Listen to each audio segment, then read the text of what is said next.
الحمد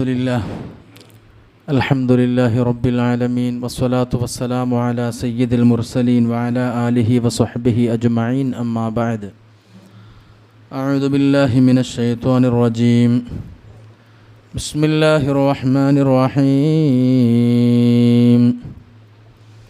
يا أيها الذين آمنوا كتب عليكم الصيام كما كتب على الذين من قبلكم لعلكم تتقون صدق الله العلي العظيم وقال نبينا محمد صلى الله عليه وسلم الصوم جنة يا رب هيئ لنا من أمرنا رشدا واجعل معونتك الحسنى لنا مددا ولا تكلنا إلى تدبير أنفسنا والنفس تعجز عن إصلاح ما فسدا. ബഹുമാനപ്പെട്ട ആദരണീയരായ മുഅ്മിനീങ്ങളെ, മുഅ്മിനാത്തുകളെ, സത്യവിശ്വാസികളെ, നോമ്പിൻ്റെ ആത്മീയ ചൈതന്യം എന്നൊരു വിഷയമാണ് എനിക്ക് നൽകിയിരിക്കുന്നത്. നോമ്പിൻ്റെ ആത്മീയ ചൈതന്യം, അതുമായി ബന്ധപ്പെട്ട വിഷയത്തിലൂന്നി ഒന്ന് രണ്ട് കാര്യങ്ങൾ സൂചിപ്പിക്കാനാണ് ഞാൻ ആഗ്രഹിക്കുന്നത്. അല്ലാഹു സുബ്ഹാനഹു വ തആല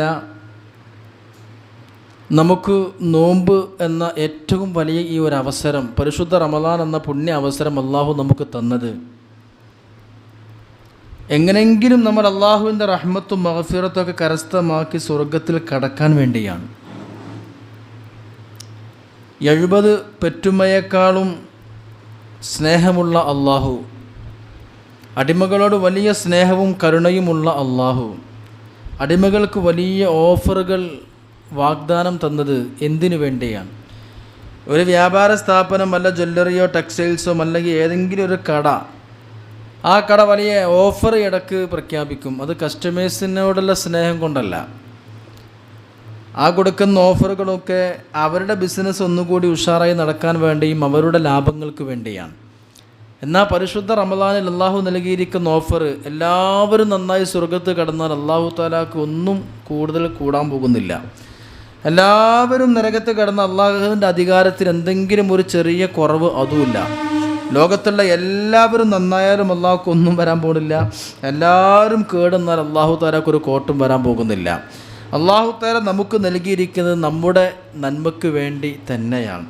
അതുകൊണ്ട് പരിശുദ്ധ റമദാൻ എന്താണ് നമ്മോട് പറയുന്നത് എന്ന ആ ഒരു അറിവ് നമ്മൾ ആദ്യം മനസ്സിലാക്കുക. പരിശുദ്ധ റമദാൻ കൊണ്ട്, ഈ നോമ്പ് കൊണ്ട് എന്താണ് ലക്ഷ്യം എന്ന് ആദ്യം നമ്മൾ ചിന്തിക്കാം. എൻ്റെ വിഷയം ആത്മീയ ചൈതന്യം ആയതുകൊണ്ട് അതുമായി ബന്ധപ്പെട്ട ചില കാര്യങ്ങളാണ് ഞാൻ സംസാരിക്കുന്നത്. അപ്പോൾ അല്ലാഹു സുബ്ഹാനഹു വ തആല നമുക്ക് തന്ന നോമ്പിൻ്റെ ലക്ഷ്യം എന്താ? ഇപ്പോൾ കുറച്ച് മുമ്പ് ഒരു സഹോദരൻ വിളിച്ചിട്ട് പറഞ്ഞു, നോമ്പിൻ്റെ ആരോഗ്യ വിചാരം എന്ന വിഷയമാണ് ഉസ്താദ് സംസാരിക്കേണ്ടത്. അടുത്ത ദിവസമുള്ളൊരു പ്രഭാഷണത്തിൻ്റെ വിഷയം തന്നു. അതുപോലെ ഞാൻ ഇഫ്താർ മീറ്റിങ്ങിന് പെരുമ്പാവൂരടുത്ത് പോയപ്പോൾ അവിടെ എൻ്റെ മുമ്പ് പ്രസംഗിച്ച പ്രഭാഷകന്മാർക്ക് മുഴുവനും നൽകപ്പെട്ടിരിക്കുന്ന വിഷയം, അവരൊക്കെ പ്രസംഗിച്ചത് നോമ്പിൻ്റെ ശാസ്ത്രീയ വശങ്ങളാണ്. അവരെ പ്രസംഗങ്ങളൊക്കെ കേൾക്കുമ്പോൾ സദസ്യർക്ക് തോന്നുകയാണ് നോമ്പ് എന്ന് പറഞ്ഞാൽ അല്ലാഹു തആല തന്നിരിക്കുന്നത് നമ്മുടെ ഒരു ആരോഗ്യ സംരക്ഷണത്തിന് വേണ്ടി ഒരു ആരോഗ്യ സംരക്ഷണ പദ്ധതി മാത്രമാണ് നോമ്പ് എന്ന്. പല മാസികകളിലും പ്രഭാഷകന്മാരുടെ പ്രഭാഷണങ്ങളിലൊക്കെ ഊന്നി പറയുന്ന വിഷയം അതാണ്.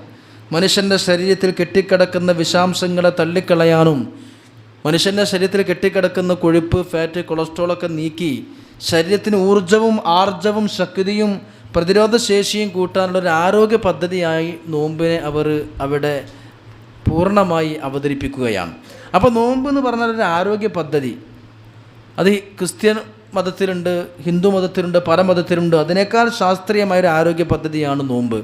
അങ്ങനെ നോമ്പിനെ കുറിച്ച് ശാസ്ത്രജ്ഞന്മാർ പറഞ്ഞ ഒരുപാട് വാക്കുകൾ അമേരിക്കയിൽ അങ്ങനെ കണ്ടെത്തി, ബ്രിട്ടനിൽ ഇങ്ങനെ കണ്ടെത്തി, ഇങ്ങനെ നോമ്പിൻ്റെ ശാസ്ത്രീയ വശങ്ങളൊക്കെ പറഞ്ഞിട്ട് എല്ലാവരും അതുകൊണ്ട് നോമ്പെടുക്കണം, അത് നമ്മൾ ആരോഗ്യം വർദ്ധിക്കാനുള്ളതാണ് എന്നിങ്ങനെ പറഞ്ഞ് ആളുകളൊക്കെ മനസ്സിലാക്കിയത് നോമ്പ് എന്ന് പറഞ്ഞാൽ അതൊരു ആരോഗ്യ പദ്ധതിയായി മാത്രം എന്ന് ചിത്രീകരിക്കപ്പെടുന്നു. വാസ്തവത്തിൽ ആരോഗ്യ സംരക്ഷണം, ആരോഗ്യ പദ്ധതിയൊക്കെ നോമ്പിൻ്റെ ലക്ഷ്യമല്ല. നോമ്പിൻ്റെ പ്രധാനവുമായ ലക്ഷ്യം അതൊന്നുമല്ല. അതൊക്കെ നോമ്പിൻ്റെ ചില ലാഭങ്ങളാണ്. അതൊക്കെ നോമ്പിൻ്റെ ലാഭങ്ങൾ അത്രേ പറയാൻ പറ്റൂ. നമ്മൾ തേങ്ങ ഉണക്കി കൊപ്പരയാക്കി മില്ല് കൊണ്ടുപോയി ആട്ടി അതിന് വെളിച്ചെണ്ണ കിട്ടും. വെളിച്ചെണ്ണയാണ് നമ്മുടെ ലക്ഷ്യം.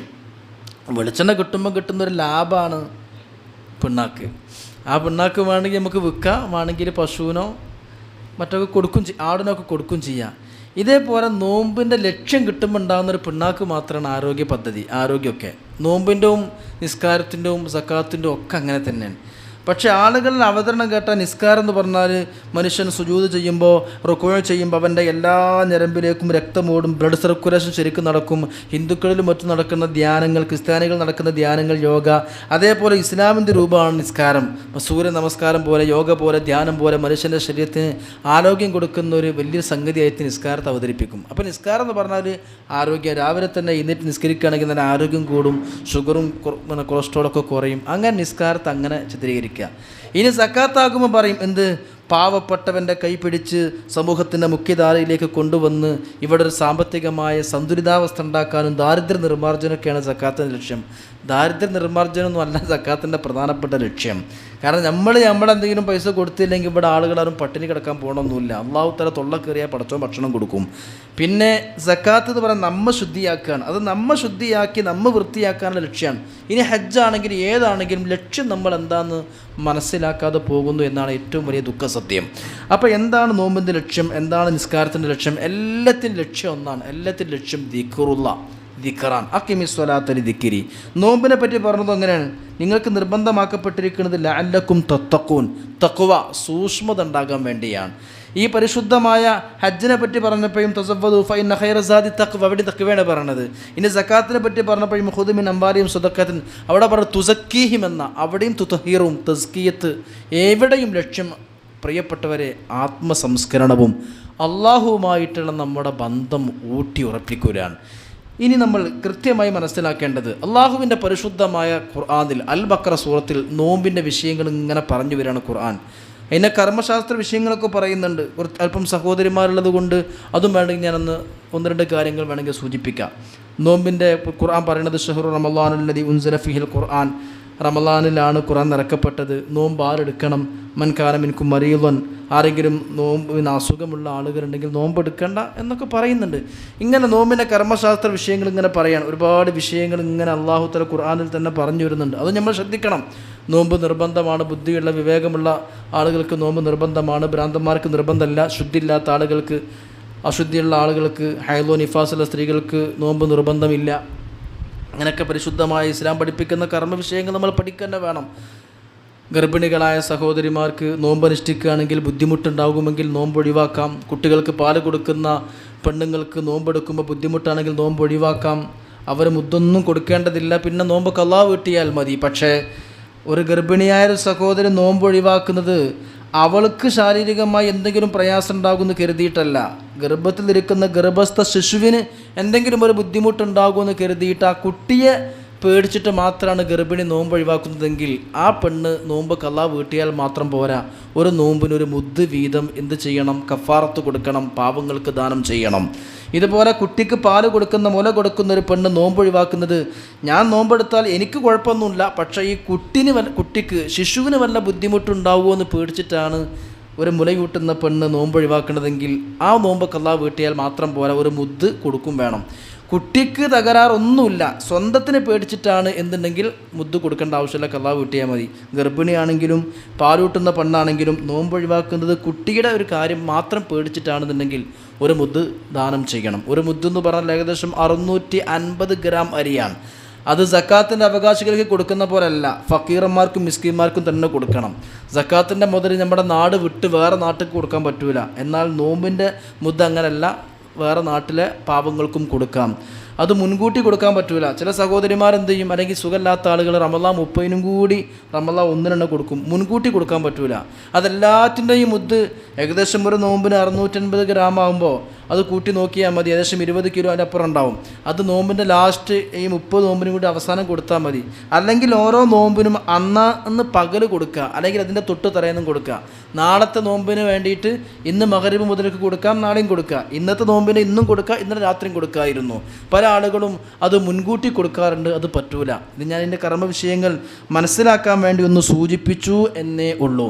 ഇതുപോലെ മറ്റുള്ള രോഗമുള്ള ആളുകൾ, എന്തെങ്കിലും ഓപ്പറേഷൻ ചെയ്ത് കിടക്കുന്ന ആളുകൾ, ശക്തമായ പനിയും ഒക്കെ ഉള്ള ആളുകൾ, അവർക്കൊക്കെ നോമ്പ് ഒഴിവാക്കാൻ, മുദ്ദൊന്നും കൊടുക്കേണ്ട ആവശ്യമില്ല. പിന്നെ സുഖമായിട്ട് നോമ്പ് ഖളാ വീട്ടിയാൽ മതി. നേരെ മറിച്ച് മാരകമായ രോഗങ്ങളെ കൊണ്ട് വിഷമിക്കുന്ന, വാർദ്ധക്യ സഹജമായ രോഗം കൊണ്ട് പ്രയാസപ്പെടുന്ന ഒരുപാട് രോഗികളുണ്ടാവും. അവർക്ക് സുഖപ്പെടുമെന്നൊരു പ്രതീക്ഷയില്ല. അതിന് മാത്രം ക്രിട്ടിക്കൽ സ്റ്റേജിലെത്തിയ ആളുകൾ, അവർ നോമ്പെടുക്കേണ്ട ആവശ്യമില്ല. അവർ മുദ്ദ് കൊടുത്താൽ മതി. അവർ ഈ 650 ഗ്രാം മുദ്ദ് കൊടുക്കുകയാണ് വേണ്ടത് എന്ന് പ്രത്യേകം ഞാൻ ഓർമ്മപ്പെടുത്തുന്നു. അപ്പോൾ ഇനി ഭാഗ്യവശാൽ അവർക്ക് സുഖമാകുകയാണെന്നുണ്ടെങ്കിൽ പിന്നെ ഇതിൻ്റെ ആവശ്യവുമില്ല. അപ്പോൾ അല്ലാഹു സുബ്ഹാനഹു വ തആല പഠിപ്പിച്ചിരിക്കുന്ന നോമ്പിൻ്റെ കർമ്മശാസ്ത്ര വിഷയങ്ങൾ ഇങ്ങനെയൊക്കെയാണ്. അത് നമ്മൾ മനസ്സിലാക്കാൻ വേണ്ടി ഞാൻ സൂചിപ്പിച്ചു എന്നേ ഉള്ളൂ. അല്ലാഹു തആല നാഫിയ ഇൽമ പ്രദാനം ചെയ്യുമാറാവട്ടെ. പിന്നെ പല ആളുകളും ചോദിക്കാറുണ്ട്, നോമ്പെടുക്കുമ്പോൾ പിന്നെ പലപ്പോഴും ബ്ലഡ് ടെസ്റ്റ് ചെയ്യാണ്ടാവും, ഷുഗർ ടെസ്റ്റ് ചെയ്യാണ്ടാവും. ബ്ലഡ് എടുത്താൽ നോമ്പ് മുറിയോ, അതുപോലെ തന്നെ ഷുഗർ ചെക്ക് ചെയ്താൽ നോമ്പ് മുറിയോ, ബ്ലഡ് കൊടുത്താൽ നോമ്പ് മുറിയോ, ഗ്ലൂക്കോസ് കയറ്റിയാൽ നോമ്പ് മുറിയോ? പ്രബലമായ വീക്ഷണം നോമ്പ് മുറിയൂലാന്ന. തുറക്കപ്പെട്ട ദ്വാരത്തിലേക്ക് വല്ലതും കടന്നാലേ നോമ്പ് മുറിയുകയുള്ളൂ. വയറ്റിൻ്റെ ഉള്ളിലേക്ക് അല്ലെങ്കിൽ തലച്ചോറിൻ്റെ ഉള്ളിലേക്ക്, ഇങ്ങനെ തുറക്കപ്പെട്ട ദ്വാരത്തിലേക്ക്. അപ്പോൾ 1-2 ആളുകൾ ചില അബദ്ധവശാൽ അവർ മനസ്സിലാക്കിയത് ഞരമ്പൊക്കെ തുറക്കപ്പെട്ട ദ്വാരമാണ്, ഇഞ്ചക്ഷൻ ചെയ്താൽ നോമ്പ് മുറിയുന്ന, അങ്ങനെ മുറിയുന്നു പറയാറുണ്ട്. പക്ഷേ പ്രഗത്ഭരായ ഫിഖഹിൽ അവഗാഹമുള്ള പണ്ഡിതന്മാർ പറയുന്നത് ഇഞ്ചക്ഷൻ ചെയ്താലൊന്നും നോമ്പ് മുറിയില്ല, ഗ്ലൂക്കോസ് കയറ്റിയാൽ നോമ്പ് മുറിയൂല. അപ്പോൾ നല്ല ക്ഷീണം ഉണ്ടാകുമ്പോൾ ഇടയ്ക്ക് പോയിട്ട് ഗ്ലൂക്കോസ് കയറ്റിയാൽ പോലെ എന്നൊക്കെ ചോദിക്കും, അത് കറാഹത്വമാണ്. അപ്പോൾ അതുപോലെ ബ്ലഡ് ടെസ്റ്റ് ചെയ്തു, അതുകൊണ്ട് നോമ്പ് മുറിയില്ല.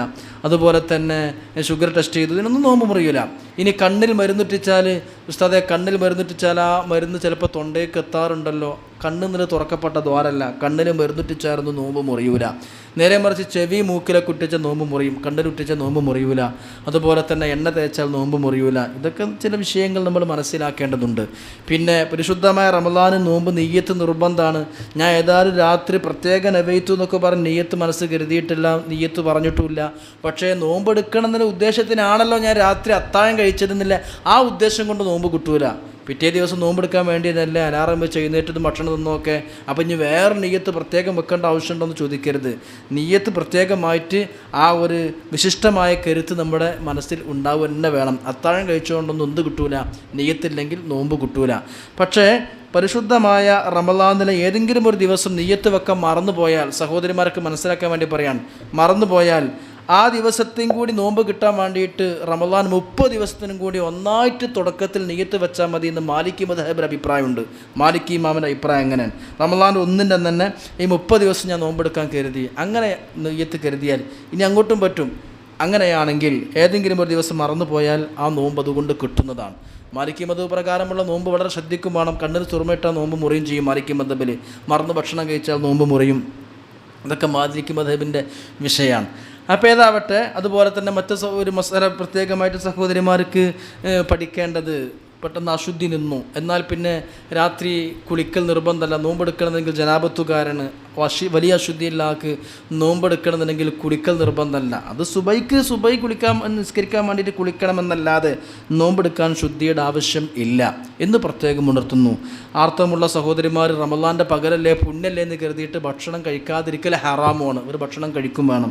ഇതൊക്കെയാണ് നമ്മൾ പ്രഥമമായി മനസ്സിലാക്കേണ്ട കർമ്മ വിഷയങ്ങൾ. ഇന്ന് കർമ്മപരമായ വിഷയങ്ങൾ സൂചിപ്പിക്കണമെന്നൊരാൾ സൂചിപ്പിച്ചത് കൊണ്ട് പറഞ്ഞതാണ്. എൻ്റെ ഇന്നത്തെ വിഷയം അതിൻ്റെ ആത്മീയ ചൈതന്യമാണ്. കർമ്മങ്ങൾ ഇങ്ങനെയൊക്കെയാണ്. ശരി, ഇനി പരിശുദ്ധമായ നോമ്പ് എന്തിന്? നോമ്പിൻ്റെ ലക്ഷ്യം എന്ത്?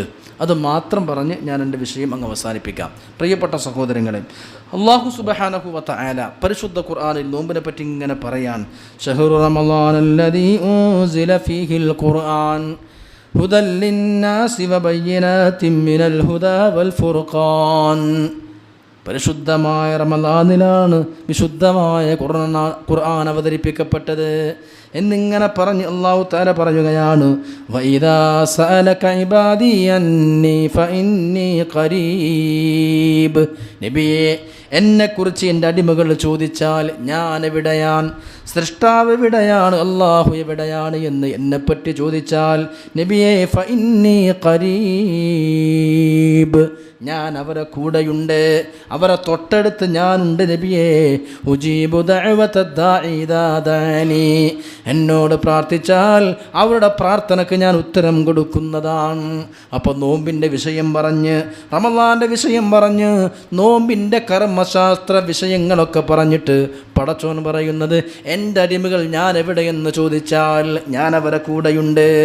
അപ്പം നോമ്പിൻ്റെ പ്രധാനമായ ലക്ഷ്യം അള്ളാഹു നമ്മുടെ കൂടെയുണ്ട് എന്ന, സൃഷ്ടാവ് നമ്മുടെ കൂടെ ഉണ്ട്, നമ്മുടെ ഉടമ നമ്മുടെ കൂടെയുണ്ട് എന്ന ആ ഒരു ആസ്വാദനവും അനുഭവവും അനുഭൂതിയും റബ്ബിൻ്റെ കൂടെ നമ്മൾ സഞ്ചരിക്കുന്ന ആ ഒരു ബോധവുമാണ് നോമ്പിൻ്റെ ലക്ഷ്യം. അഫ്ളലുൽ ഈമാൻ നബി തങ്ങൾ പഠിപ്പിച്ചു, ഏറ്റവും വലിയ ഈമാൻ, സൂപ്പർലേറ്റീവ് ഡിഗ്രിയാണ് അഫ്ളലുൽ ഈമാൻ, ഏറ്റവും വലിയ ഈമാൻ അൻ തഅലമ അന്നല്ലാഹ മഅക ഹൈതുമാ കുൻത, നീ എന്താണെങ്കിലും എവിടെയാണെങ്കിലും എങ്ങനെയാണെങ്കിലും നിൻ്റെ കൂടെ റബ്ബുണ്ട് എന്നുള്ള ബോധം, അതാണ് ഏറ്റവും വലിയ ഈമാൻ. നമുക്കിന്ന് നഷ്ടപ്പെട്ടതും അതാണ്. അപ്പം നമ്മുടെ ആത്മാവ് പൂർണ്ണമായി റബ്ബിലേക്ക് ലയിപ്പിക്കുന്ന ആ ഒരു ചൈതന്യമാണ് നോമ്പിൻ്റെ അന്തസത്ത. അള്ളാഹുവിൻ്റെ കൂടെയാണ് ഞാൻ, അള്ളാഹുവിൻ്റെ കൂടെയുണ്ട് എന്നൊരു ബോധം അത് പരിശുദ്ധ നോമ്പ് കൊണ്ട് കിട്ടണം. അതെങ്ങനെ? നമ്മൾ പട്ടിണി കടന്നിട്ട് അള്ളാഹു നോമ്പിനെ പറ്റി പറയാണ്, യുരീദു ബികുമുൽ യുസ്റ വലാ യുരീദു ബികുമുൽ ഉസ്റ, നോമ്പ് കൊണ്ട് പടച്ചോ നിങ്ങൾക്ക് ഉദ്ദേശിക്കുന്നത് സുഖമാണ്, സന്തോഷമാണ്, സ്വസ്ഥതയാണ്. നോമ്പ് കൊണ്ട് ഉദ്ദേശിക്കുന്നത് നമുക്ക് സുഖം കിട്ടാനാണ്. എന്ത് സുഖം നോമ്പ് കൊണ്ട് നമുക്ക് കിട്ടുന്നത്? സുബൈ മുതൽ വൈകുന്നേരം വരെ പട്ടിണി കടന്ന് ഭക്ഷണമല്ല വെള്ളമല്ല, എന്ത് സുഖമാണ്? പിന്നെ പടച്ചോൻ പറയാണ് സുഖമാണ് ഉദ്ദേശിക്കുന്നത്. ആ സുഖം എന്താ? ലിസ്വായിമി ഫർഹത്താൻ, നോമ്പുകാരന് രണ്ട് സന്തോഷമുണ്ട്. ഒന്ന് ഫർഹത്തുൻ ഇൻദ ഫിത്രി, നോമ്പ് തുറക്കുമ്പോൾ കിട്ടുന്ന സന്തോഷം.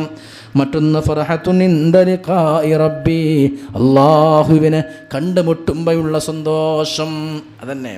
അപ്പോൾ അള്ളാഹുവിനെ കണ്ടുമുട്ടണം, എൻ്റെ റബ്ബിൻ്റെ ലിഖാ, ആ ഒരു ചിന്തയായിരിക്കും ഒരു മുഅ്മിനായ മനുഷ്യൻ്റെ മനസ്സിൻ്റെ ഉള്ളിൽ തടം കെട്ടി നിൽക്കുന്നത്.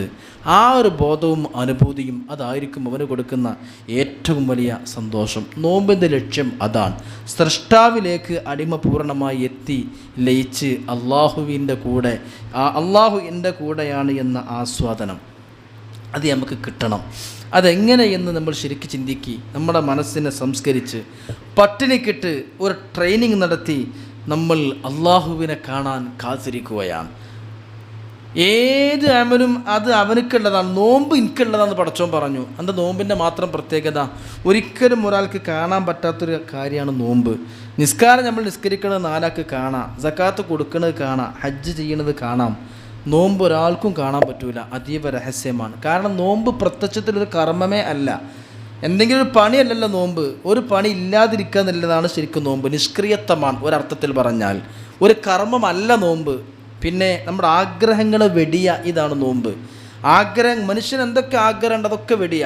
അള്ളാഹു തആല വെടിയാൻ പറഞ്ഞതൊക്കെ നമുക്ക് ആസക്തിയുള്ള കാര്യങ്ങളാണ്. നിങ്ങളാരും ഒരു 5 വട്ടം തല കുത്തി മറിയാൻ പാടില്ല എന്ന് ഖുർആൻ പറഞ്ഞിട്ടില്ല. കാരണം അങ്ങനെ മറിഞ്ഞിട്ടൊന്നും കിട്ടാൻ പോകുന്നില്ല, അവരങ്ങനെ മറിയാൻ പോകുന്നില്ല. നേരെ മറിച്ച് നിങ്ങൾ കള്ളു കുടിക്കരുത്, വ്യഭിചരിക്കരുത്. ഇതൊക്കെ മനുഷ്യന് ആസ്വാദനം കിട്ടുന്ന, ആനന്ദം കിട്ടുന്ന, മനുഷ്യന് സന്തോഷവും ആഗ്രഹങ്ങളും ഉള്ള വിഷയങ്ങളാണ്. അതിനെതിരെ അള്ളാഹു തആല പറയണം അത് ചെയ്യരുത്, അത് പരീക്ഷണമാണ്. എന്താ ഇപ്പോൾ കുപ്പി കള്ള് കുടിച്ചാൽ, അല്ലെങ്കിൽ ഒരു അന്യ സ്ത്രീയെ കണ്ടാൽ, പുരുഷനെ കണ്ടാൽ, വർത്തമാനം പറഞ്ഞാൽ, തൊട്ടുപോയാൽ എന്താണെന്നൊക്കെ ചിന്തിക്കുമെന്ന് കൈ കൊടുത്താൽ, അവിടെയൊക്കെ നമ്മൾ അതൊന്നും ചിന്തിക്കേണ്ട. അതൊക്കെ നമുക്കുള്ള ആഗ്രഹങ്ങളാണ്. അള്ളാഹു നമ്മോട് ആഗ്രഹങ്ങൾ വെടിയാൻ പറഞ്ഞു അവന് വേണ്ടി. ആസക്തിക്കെതിരെ, നമ്മുടെ താല്പര്യങ്ങൾക്കെതിരെയുള്ള പരീക്ഷണമാണ് ഈ ബാധത്തുകൾ മുഴുവനും. നോമ്പ് എന്ന് പറഞ്ഞാൽ അതാണ്. നമ്മുടെ ആഗ്രഹങ്ങളെ, കാമ ക്രോധ വൈകാരികേച്ഛകളെ, നമ്മുടെ താല്പര്യങ്ങൾ മുഴുവനും അങ്ങ് വെടിയാം. നോമ്പ് എന്ന് പറഞ്ഞാൽ വെറും വായക്ക് മാത്രമല്ല, നമ്മുടെ അവയവങ്ങൾക്ക് മുഴുവനും നോമ്പാണ്. അവയവങ്ങൾക്ക് മുഴുവനും നമ്മൾ ആദ്യം മനസ്സിലാക്കേണ്ടത്, അതൊക്കെ നമുക്ക് വലിയൊരു വിഷയം തന്നെയാണ്. എത്രയോ ആളുകൾ തിന്നൂല കുടിക്കൂല, പക്ഷേ അവർക്ക് ആ പട്ടിണിനെ ഉള്ളൂ എന്ന് ഹബീബായ റസൂലുള്ളാഹി സ്വല്ലല്ലാഹു അലൈഹി വസല്ലം.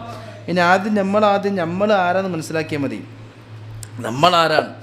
ഈ പ്രസംഗിക്കണം ഞാൻ, എൻ്റെ പേര് അബൂബക്കർ എന്ന, എന്നെ നിങ്ങൾക്ക് തൊടാൻ കഴിയൂല, എനിക്ക് നിങ്ങളെയും തൊടാൻ കഴിയില്ല. ലോകത്തൊരു മനുഷ്യനക്ക് നമ്മളെ തൊടാൻ പറ്റൂല എന്ന് ആദ്യം നമ്മൾ മനസ്സിലാക്കുക. അപ്പോൾ എന്നെ ഇവിടെ തൊട്ടാൽ അത് എൻ്റെ ശരീരത്തെ തൊട്ടിട്ടേ ഉള്ളൂ. എനിക്ക് നിങ്ങളെ തൊടാൻ കഴിഞ്ഞാലും നിങ്ങളുടെ ശരീരം തൊടാൻ പറ്റില്ല. ഈ ശരീരം നമ്മളല്ല, ഈ ശരീരം നമ്മളല്ല, ഈ ശരീരം നമ്മുടേതുമല്ല. ഒറ്റ വിഷയമുള്ളൂ. ഈ ശരീരം ഞാനല്ല, ഈ ശരീരം എൻ്റേതുമല്ല. ഈ രണ്ട് വിഷയം ശരിക്ക് കൃത്യമായിട്ട് പഠിക്കുക. ഈ ശരീരം ഞാനല്ല, ഈ ശരീരം എൻ്റേതുമല്ല. ഞാനല്ല എന്ന് പറയാൻ കാരണം, ഈ ശരീരം എൻ്റേതാണെങ്കിൽ ഈ ശരീരം മുഴുവനും എനിക്ക് അനുകൂലമാകും. പരിശുദ്ധ യാസീൻ സൂറത്ത് നോക്കൂ നിങ്ങൾ. അൽയൗമ നഖ്തിമു അലാ അഫ്വാഹിഹിം വതുകല്ലിമുനാ ഐദീഹിം വതശ്ഹദു അർജുലുഹും ബിമാ കാനൂ യക്സിബൂൻ. നാളെ വായക്ക് സീല് വെക്കും, നമ്മുടെ കയ്യും കാലും നമുക്കെതിരെ സാക്ഷി നിൽക്കും. ഈ കയ്യും കാലും നമ്മളാണെങ്കിൽ നമ്മളെങ്ങനെ നമുക്കെതിരാവോ? ഈ കയ്യും കാലും നമ്മളതാണെങ്കിൽ നമുക്ക് എതിരാവോ? നമ്മളത് നമുക്ക് അനുകൂലമാവണ്ടേ? നമ്മളതാണെങ്കിൽ നമുക്ക് അനുകൂലമാകാൻ വേണ്ടത്, നമ്മളെ രക്ഷപ്പെടുത്താൻ വേണ്ടത്. നേരെ മറിച്ച് അള്ളാഹുവിൻ്റെ മുമ്പിൽ വരുമ്പോൾ നമ്മുടെ കയ്യും കാലും നമ്മൾ ചെയ്ത സകല തെറ്റുകളും തിന്മകളും റബ്ബിൻ്റെ മുമ്പിൽ വിളിച്ചു പറഞ്ഞ് നമ്മളെ എരപ്പാക്കി, നിന്ദരാക്കി, നമ്മളെ നാണം കെടുത്തി, നമ്മളെ നിർത്തിപ്പൊരിക്കും. പാതിരാ സമയത്ത് ഒരാൾ പോലും കാണാതെ കേൾക്കാതെ നമ്മൾ ചെയ്ത ചെറിയൊരു തെറ്റ്, 2 സെക്കൻഡ് കൊണ്ട് ചെയ്ത തെറ്റ് കൈ വിളിച്ചു പറയും, കാല് വിളിച്ചു പറയും. അപ്പോൾ ഈ കയ്യും കാലും നമ്മളതല്ല, ഇതെന്നെ മനസ്സിലാക്കാറോ? ഒരിക്കലും നമ്മളതല്ല, ഇത് പടച്ചോൻ്റെതാണ്. പടച്ചോന് വേണ്ടി നമ്മുടെ ചാരപ്പണിക്ക് തന്നതാണ് ഈ കയ്യും കാലും. ഇതുപോലെ പരിശുദ്ധ ഖുർആൻ പറയുന്നുണ്ട്, ഹത്താ ഇദാ മാ ജാഊഹാ ശഹിദ അലൈഹിം സമ്മുഹും അബ്സാറുഹും വജുലൂദുഹും ബിമാ കാനൂ യഅമലൂൻ. നമ്മുടെ കണ്ണുകളും കാതും നമ്മുടെ തൊലിയടക്കം, ശരീരത്തിൽ തൊലിയില്ലാത്ത ഭാഗങ്ങളില്ല, ഈ തൊലിയടക്കം നമുക്കെതിരെ റബ്ബിൻ്റെ മുമ്പിൽ സാക്ഷി നിൽക്കും. കണ്ണും കാതും തൊലിയൊക്കെ നമുക്കെതിരെ സാക്ഷി നിൽക്കും. അപ്പോൾ നമ്മൾ നിസ്സംഗതയോടുകൂടെ, നമ്മൾ നിസ്സഹായതയോടുകൂടെ നമ്മുടെ അവയവങ്ങളോട്, തോലിനോടൊക്കെ ചോദിക്കുന്ന ചോദ്യം ഖുർആൻ പറയുന്നുണ്ട്. ലിമ ഷഹിത്തും അലൈന ലിമ ഷഹിത്തും അലൈന. ഓ, എനിക്കെതിരെ നീ സാക്ഷി എന്നല്ലോ തൊലിയെ, കണ്ണ്, എൻ്റെ ചെവിയെ, എൻ്റെ കയ്യെ, കാല്, എനിക്കെതിരെ സാക്ഷി എന്നല്ലോ. നിങ്ങളൊക്കെ ഞാൻ എത്ര താലോലിച്ച് പോറ്റി വളർത്തിയതാണ്. അപ്പോൾ അവർ പറയും, നീ നിൻ്റെ പണി നോക്ക്, ഞങ്ങളിന്ന് കുറച്ച് നിനക്കെതിരെ പറയട്ടെ. നമ്മൾ കണ്ണ് സുറുമയിട്ട് നമ്മൾ കയ്യൊക്കെ ഭംഗിയാക്കി അലങ്കരിച്ച് സ്നേഹിച്ച് കൊണ്ടുവരുന്ന കയ്യും കണ്ണും കാതും, ഇതൊക്കെ നമ്മുടെ ന്യൂനതകൾ റബ്ബിൻ്റെ മുമ്പിൽ വിളിച്ചു പറയുമ്പോൾ ബേസിക്കായിട്ട് നമ്മൾ മനസ്സിലാക്കുക, ഈ അവയവങ്ങളൊന്നും എൻ്റെതല്ല, ഞാനുമല്ല. ഞാനാണെങ്കിൽ, എൻ്റേതാണെങ്കിൽ എനിക്കെതിരെ ഒരിക്കലും പറയൂലായിരുന്നു. പിന്നെ എന്താണെന്ന് ചോദിച്ചാൽ, നമ്മളെ കൂടെ ഒരു ചാരനുണ്ട് എന്ന് കരുതുക. നമ്മുടെ രഹസ്യങ്ങൾ മുഴുവനും ചോർത്തിയെടുക്കാൻ വേണ്ടി നമ്മളെ കൂടെ ഒരു ചാരൻ ഉണ്ടെങ്കിൽ, നമ്മളാ ചാരൻ നമ്മളെ കാണുമ്പോൾ ചിരിക്കും, കെട്ടിപ്പിടിക്കും, കൈ തരും, നമ്മളെ കൂടെ നമ്മളെ കാറിൽ കയറ്റും, ഹോട്ടലിൽ നമ്മളെ കൂടെ വരും. ചിലപ്പോൾ ഭക്ഷണം കഴിച്ചാൽ ബില്ല് കൊടുക്കൽ മൂപ്പരായിരിക്കും, ഒരുമിച്ച് തിന്നാനും കുടിക്കാനും ഒക്കെ ഉണ്ട്. പക്ഷേ നമുക്ക് മനസ്സിലായി ഇവൻ ചാരനാണ്. എത്ര നമ്മളെ ക്ലോസ് ഫ്രണ്ടായിട്ട് അവൻ്റെ കൂടെ ഉണ്ടെങ്കിലും, എത്ര നമ്മളെ കൂടെ ചിരിക്കാനും സഹകരിക്കാനുണ്ടെങ്കിലും നമ്മുടെ ഒരു ഗ്യാപ്പ് അവിടെ ഇടും. എത്ര അവൻ്റെ കൂടെ ഉണ്ടെങ്കിലും ഞാൻ എന്ത് പറഞ്ഞാലും ചെയ്തു തരും, പക്ഷേ അവൻ ചാരനാണ്. എന്തെങ്കിലും തക്കം കിട്ടിയാൽ, എൻ്റെ ഓരോ കുറവ്, എന്തെങ്കിലും ഒരു പ്രശ്നം എൻ്റെ അപ്പുറത്ത് പോയി പറഞ്ഞെടുക്കുന്നത് കിട്ടിയാലും നമ്മൾ കെയർ ചെയ്യും, സൂക്ഷിക്കും. ഒരു രഹസ്യം കിട്ടാത്ത വിധം നമ്മൾ വർത്തമാനത്തിലൊക്കെ വളരെ ജാഗ്രത ഉണ്ടാവും. എങ്കിൽ ഈ ചാരൻ, ഈ CID, അതാണ് നമ്മുടെ കയ്യെന്ന് ആദ്യം നമ്മൾ മനസ്സിലാക്കുക. നമ്മുടെ കയ്യും നമ്മുടെ കാലും നമ്മുടെ കണ്ണും നമ്മുടെ കാതും 1-ാം നമ്പർ നമ്മുടെ ചാരന്മാരാണ്. ഞാനാകുന്ന, നമ്മളാകുന്ന ആത്മാവിൻ്റെ ചാരന്മാരാണ്, CIDകളാണ്. അള്ളാഹുവിൻ്റെ മുമ്പിൽ നമ്മുടെ മുഴുവൻ ന്യൂനതകളും വിളിച്ചു പറഞ്ഞ് അത് പടച്ചോണ്ടായതുകൊണ്ടാണ്. അപ്പോൾ തന്നെ നമുക്ക് മനസ്സിലാക്കി ഈ അവയവം, ശരീരം എൻ്റേതുമല്ല, ഞാനുമല്ല. ഇത് ബേസിക്കായിട്ട് മനസ്സിലാക്കി കഴിഞ്ഞാൽ നമ്മൾ നന്നായി, നമുക്ക് നോമ്പ് റെഡിയായി. കാരണം ഇതൊന്നും എൻ്റെതല്ല, അതൊക്കെ ഓൻക്ക് വേണ്ടി നിൽക്കുന്ന ചാരന്മാരാണ്, അവൻ്റെതാണ്. നമ്മളെ മാലിക് അള്ളാഹുവാണ്, ഒരു ഉടമസ്ഥാവകാശം നമ്മളില്ല. അങ്ങനെ ആകുമ്പോൾ നമ്മുടെ കൈ തിന്നണോ, വായിലേക്ക് കൈ കൂടിത്തരും, എങ്ങോട്ട് പോകണമെങ്കിലും കാല് നടന്നു തരും, കാണണോ കണ്ണുകൊണ്ട് കാണാൻ കണ്ണ് സഹായിക്കും, കേൾക്കണോ കാത് സഹായിക്കും. അതാ പറഞ്ഞത്, ചാരൻ അങ്ങനെ തന്നെയല്ലേ, എന്ത് പറഞ്ഞാലും മൂപ്പര് കേൾക്കും. ഏറ്റവും നല്ല സുഹൃത്തായിട്ട് ചാരൻ നമ്മളെ കൂടെ ഉണ്ടാകും. എന്നാലോ ഉള്ളിൻ്റെ ഉള്ളിൽ നമ്മളെ കുറ്റം കുറവും വിളിച്ചു പറയുന്ന ആളുമാണ്. ഇതന്നെ നമ്മുടെ അവയവങ്ങൾ. ഇതങ്ങ് മനസ്സിലാക്കി കഴിഞ്ഞാൽ പിന്നെ ഞാനെന്ന് പറഞ്ഞ് നമ്മുടെ ആത്മാവിന്, ഈ റൂഹിന്, പ്രിയപ്പെട്ട സഹോദരങ്ങൾ, ഈ അവയവങ്ങളെ സെപ്പറേറ്റായിട്ട് കാണാൻ പഠിക്കും. ഈ സെപ്പറേഷൻ നമ്മൾ മനസ്സിലാക്കി കഴിഞ്ഞാൽ ഒരു മനുഷ്യൻ രക്ഷപ്പെട്ടു. ഇതിനെ വേറിട്ട് കാണുക, കയ്യിനെ, കാലിനെ, കണ്ണിനെ, അതിനെ വേറിട്ട് കാണുക, അതിനെ പൂർണ്ണമായ ദുന്യാവ് തന്നെ വേറിട്ടങ്ങ് കണ്ടു കഴിഞ്ഞാൽ നമ്മൾ രക്ഷപ്പെട്ടു, നമ്മൾ സംസ്കരിക്കപ്പെട്ടു, നമ്മൾ ഉത്ബുദ്ധരായി, നമ്മൾ അതോടെ റെഡിയായി. ഒന്നും എൻ്റെ കണ്ണിന് കിട്ടരുത്, എൻ്റെ കാതിലൊന്നും കിട്ടരുത് എന്ന് കരുതിയിട്ട് നമ്മളെ രക്ഷപ്പെടുത്തുക. നമ്മളെന്ന് പറഞ്ഞാൽ റൂഹാൻ.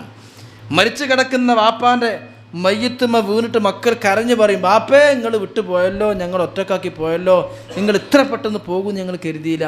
എവിടെ ബാപ്പ നിങ്ങൾ പോയല്ലോ പറഞ്ഞാൽ വാപ്പാൻ്റെ മയ്യത്ത് പിടിച്ചിട്ടാണ് പറഞ്ഞത്, വാപ്പ പോയിട്ടില്ലല്ലോ, വാപ്പാൻ്റെ മയ്യത്താണ് കിടക്കണത്.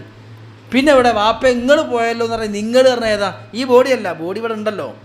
അപ്പോൾ ഇത് തന്നെ മനസ്സിലാക്കുക, ആ വിളി നിങ്ങൾ പോയല്ലോ എന്ന് പറഞ്ഞത് അതിൻ്റെ ഉള്ളിൽ നിന്നൊരു സാധനം പോയിട്ടുണ്ട്, റൂഹ്. അതാണ് മരിച്ചു കിടക്കുന്ന ഭർത്താവിൻ്റെ മുമ്പിൽ വിലപിച്ചുകൊണ്ട് നെഞ്ഞത്ത് കൈയടിച്ച് ഭാര്യ പറയും, ഒറ്റക്കാക്കി നിങ്ങൾ പോയല്ലോ, എനിക്കുള്ളവൻ പോയല്ലോ. ആ ഭർത്താവിൻ്റെ ബോഡി അവിടെ ഉണ്ട്. പിന്നെ പോയല്ലോ എന്ന് പറഞ്ഞാൽ എന്തിനാ? ആ ബോഡിയെക്കുറിച്ചല്ല, ഉള്ളിലുള്ള ആത്മാവ് റൂഹ്. അത് വലിയൊരു വിഷയമാണ്. ആ റൂഹിനെ റബ്ബിലേക്ക് എത്തിക്കുന്ന ഏറ്റവും വലിയ സംസ്കരണ മുറയാണ് പ്രിയപ്പെട്ടവരെ നോമ്പ്. അതാണ് നോമ്പിനെ പറ്റി പറഞ്ഞിട്ടല്ല പറഞ്ഞത്, ഇദാ സഅലക ഇബാദി അന്നീ, ഞാൻ എവിടെ? സൃഷ്ടാവായ ഉടമയായ എന്നെക്കുറിച്ച് അവർ ചോദിച്ചാൽ നബിയെ പറഞ്ഞു കൊടുക്കണം എന്ന് പോലും പറഞ്ഞില്ല. നബിയെ പറഞ്ഞു കൊടുക്കണമെന്ന് പോലും പറഞ്ഞില്ല. വേറെ ഏത് വിഷയം പറഞ്ഞപ്പോഴും അവർ ചോദിക്കുകയാണ്, ഇങ്ങനെ പറയണമെന്ന് പറയും. യസ്അലൂനക അനിർ റൂഹി, നബിയെ റൂഹിനെ പറ്റി അവർ ചോദിച്ചാൽ ഖുൽ പറയണം. അങ്ങനോ ഖുൽ എന്ന് പറഞ്ഞു.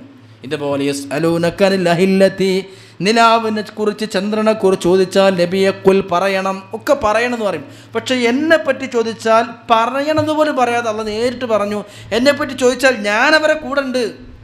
എന്നെപ്പറ്റി ചോദിച്ചാൽ അവരോട് പറയണം ഞാൻ അവരെ കൂടെ ഉണ്ട് എന്നല്ല പറഞ്ഞത്, എന്നെപ്പറ്റി ചോദിച്ചാലേ ഞാൻ അവരെ കൂടെ ഉണ്ട്. അള്ളാഹ് എടുത്തു പറയാൻ. അത്രയും അടിമയും ഉടമയും തമ്മിലുള്ള ബന്ധത്തിൻ്റെ സുദൃഢമായ സുതാര്യമായ കെട്ടുറപ്പുള്ള ബന്ധത്തിൻ്റെ ഊട്ടിയുറപ്പിക്കപ്പെടുന്നതിൻ്റെ മഹാത്മ്യത്തിൻ്റെ സൂചനയാണ് പരിശുദ്ധമായ ഖുർആനിലൂടെ അള്ളാഹു നൽകുന്നത്. അടിമ അള്ളാഹുവിലേക്ക് ലയിക്കുക. ഞാൻ ആരാണ് എന്ന് സ്വന്തത്തെ ആദ്യം തിരിച്ചറിയുക.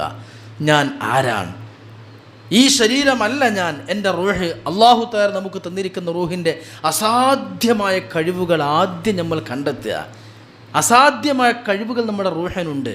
നമ്മളെ കയ്യിൽ കീശയിൽ കിടക്കുന്ന ഐഫോൺ അല്ലെങ്കിൽ നല്ലൊരു ആൻഡ്രോയിഡ് മൊബൈൽ, അതുകൊണ്ട് എന്തൊക്കെ ചെയ്യാം? മെസ്സേജ് അയക്കാം, അതുപോലെ തന്നെ വീഡിയോസ് കൈമാറാം, ടൈം അറിയാം, അലാറം വെക്കാം, കലണ്ടറായിട്ട് നമുക്ക് ഉപയോഗിക്കാം, കാൽക്കുലേറ്ററായിട്ട് ഉപയോഗിക്കാം, അമേരിക്കയിലേക്ക് വിളിക്കാം, സൗദിയിലേക്ക് വിളിക്കാം, കണ്ട് സംസാരിക്കാം. എല്ലാം ഈ ഒരുപാട് കഴിവുകൾ ഈ മൊബൈൽ കൊണ്ട് കിട്ടും. എന്നാൽ ഈ മൊബൈലിൻ്റെ സാധ്യതകൾ അറിയാത്ത ഒരു പിഞ്ചു പൈതലിനെ സംബന്ധിച്ചിടത്തോളം ആ കുട്ടിക്കതൊരു കളിപ്പാട്ട മാത്രമാണ്. മണ്ണും ചിരട്ടയും എടുത്ത് പുട്ടുചുട്ട് കളിക്കുന്ന പ്രായത്തിൽ കുട്ടിയുടെ കയ്യിൽ കിട്ടിയ ഐഫോൺ കുട്ടിക്ക് ഒരു കളിയായുധം മാത്രമാണ്. ആ കുട്ടിക്ക് അതൊരു കളിപ്പാട്ടം മാത്രമാണ്. ആ കുട്ടിക്ക് ഇതിൻ്റെ സാധ്യതകളൊന്നും അറിയുന്നില്ല. എങ്കിൽ ഈ കുട്ടിയുടെ വാപ്പാക്ക് ഈ മൊബൈലിൽ കാണുന്ന സാധ്യതകൾ എന്തൊക്കെയാണ്? എവിടേക്കും വിളിക്കാം, എന്തും കാണാം, കാൽക്കുലേറ്റ് ചെയ്യാം, കണക്ക് കൂട്ടാം, ഒരുപാട് സാധ്യതകൾ. എങ്കിൽ ആത്മാവാകുന്ന റൂഹാകുന്ന ഇൻസ്ട്രുമെൻ്റ്, ആത്മാവാകുന്ന ഏറ്റവും വലിയ ഈ ഒരു യാഥാർത്ഥ്യം, അതിൻ്റെ സാധ്യതകൾ തിരിച്ചറിയാത്തവരായി പോയി നമ്മളൊക്കെ. ആ റൂഹിനെ അള്ളാഹുവിലേക്ക് ഉയർത്ത്. നിങ്ങൾക്കറിയോ, നമ്മുടെ റൂഹിന് 4-5 കാറ്റഗറികൾ ഇസ്ലാം പഠിപ്പിക്കുന്നുണ്ട്, ഖുർആൻ പറയുന്നുണ്ട്. ഒന്ന് അമ്മാറ. അമ്മാറ എന്ന് പറഞ്ഞ റൂഹ് എന്താ?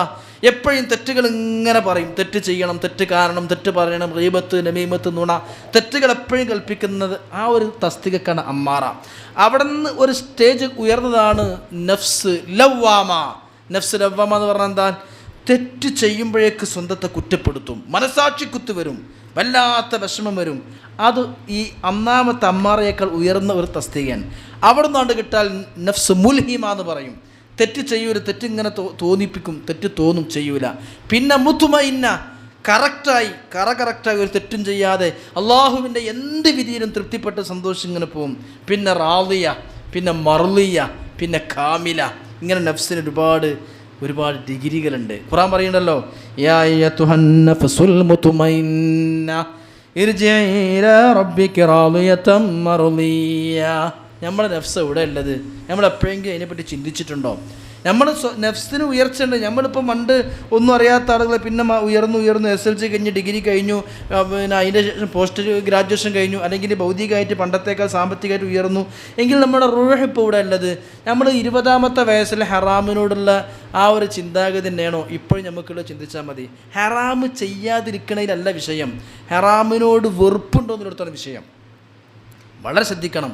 ഒരിക്കലും നമ്മൾ നന്മയും തിന്മയൊക്കെ അതിൻ്റെ ശിക്ഷയൊക്കെ യോഗ്യതക്കാണ്.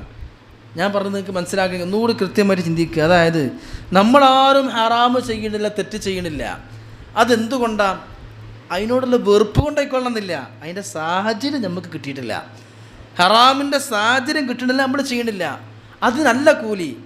എന്ത് സാഹചര്യം കിട്ടിയാൽ നമ്മൾ എവിടെ നിൽക്കും, എവിടെ ആയിരിക്കും നമ്മുടെ സ്റ്റാൻഡ്, ആ ഒരു യോഗ്യതക്കാണ് കൂലി.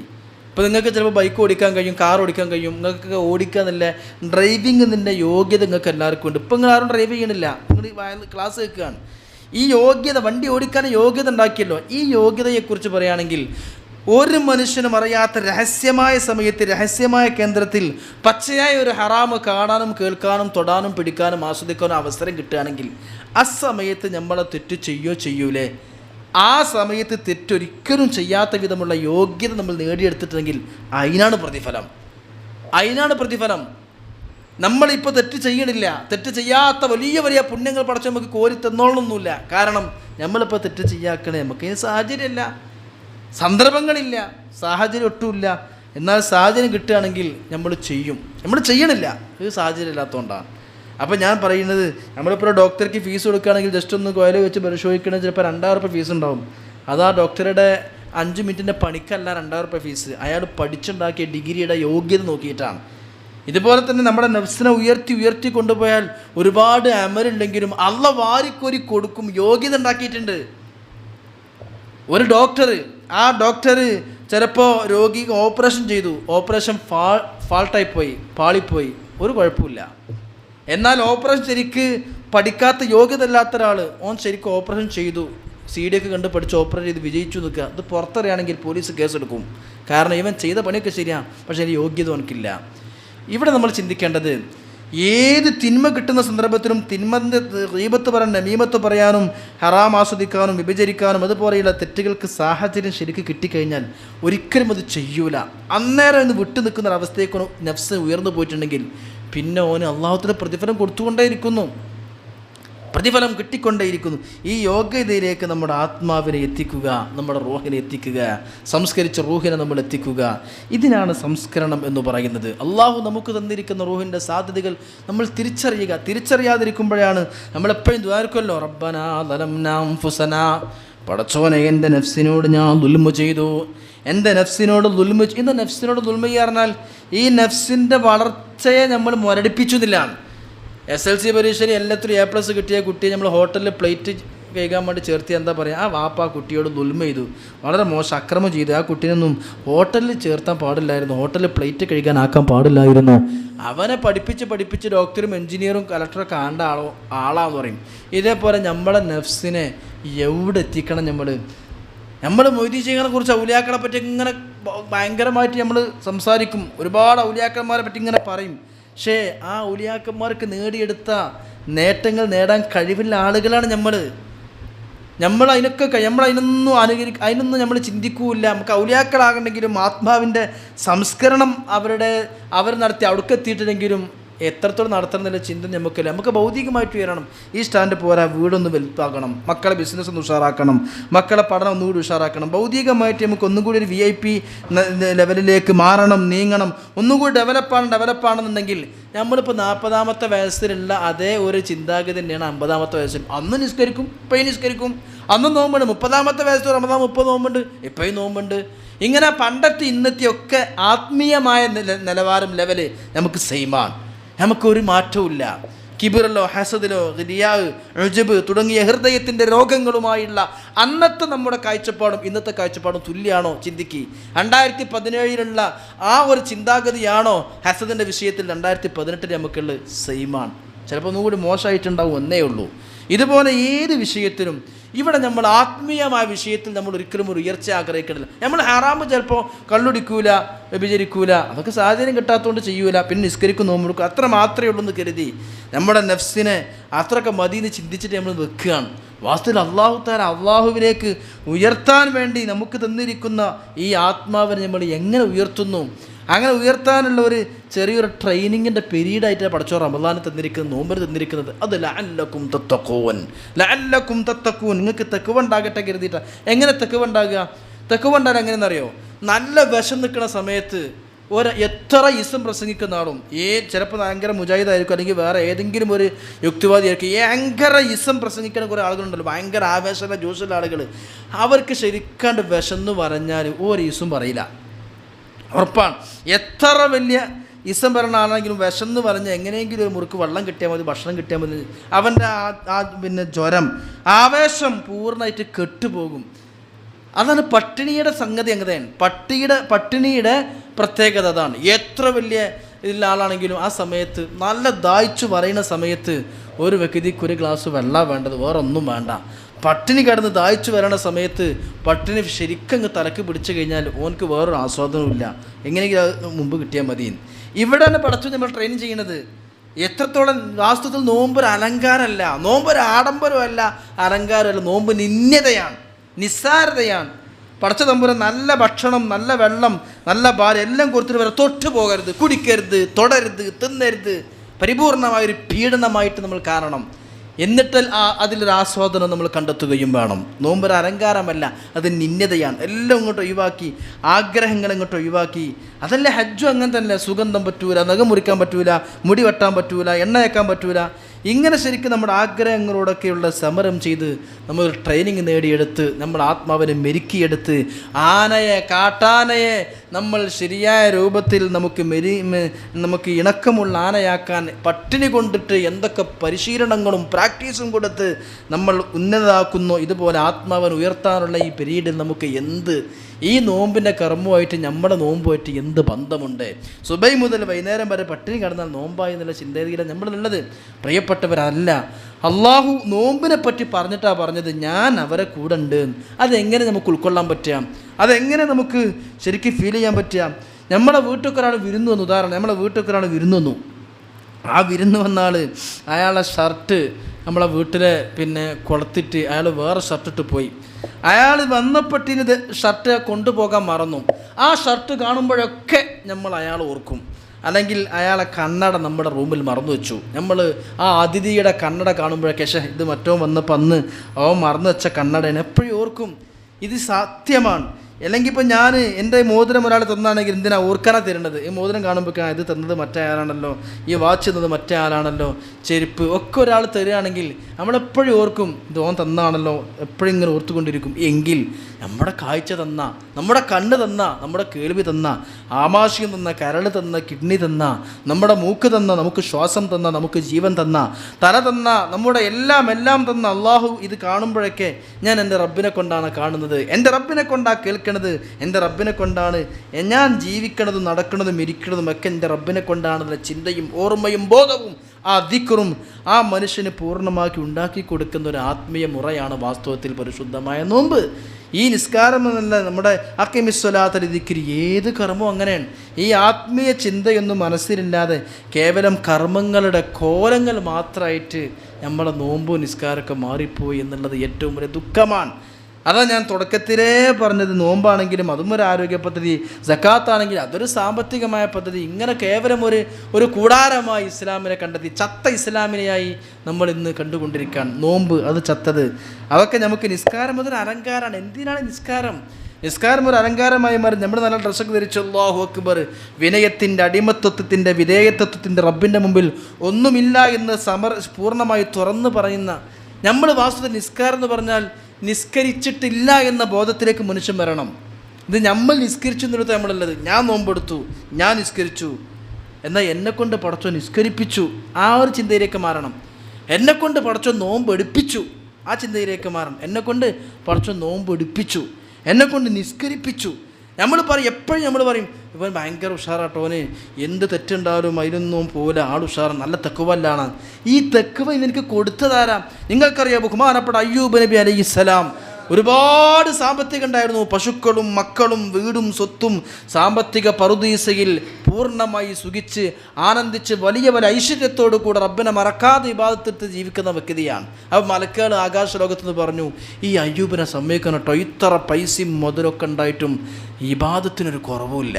ഇപ്പോഴും അള്ളാഹുവിലേക്ക് ക്ഷണിക്കാൻ എത്ര ആയിരക്കണക്കിന് പശുക്കട തായ് വരാ, ആയിരക്കണക്കിന് ആടും ഒട്ടകമൊക്കെ ഉണ്ടായിട്ട് ഇബ്രാഹിം ഇപ്പോഴും അള്ളാഹിനെ തൊട്ട് വിട്ടു പോകണില്ല കേട്ടോ. അപ്പോൾ ഇബ്ലീസ് പറഞ്ഞു, അങ്ങനൊന്നും വലിയ വർത്താനൊന്നും ഇബ്രാഹിം നബിനെ പറ്റി അയ്യൂബ് നബിനെ പറ്റി പറയണ്ട. അയ്യൂബ് നബിക്ക് ഇതൊക്കെ ഉണ്ടായിരുന്നു. അപ്പോൾ അയ്യൂബ് നബിനെ പറ്റി മലക്കുകൾ ഇങ്ങനെ പുകഴ്ത്താണ്, ഇത്ര സ്വത്തുണ്ടായിട്ട് അയ്യൂബ് നബി അള്ളാൻ്റെ കൂടെയാണല്ലോ.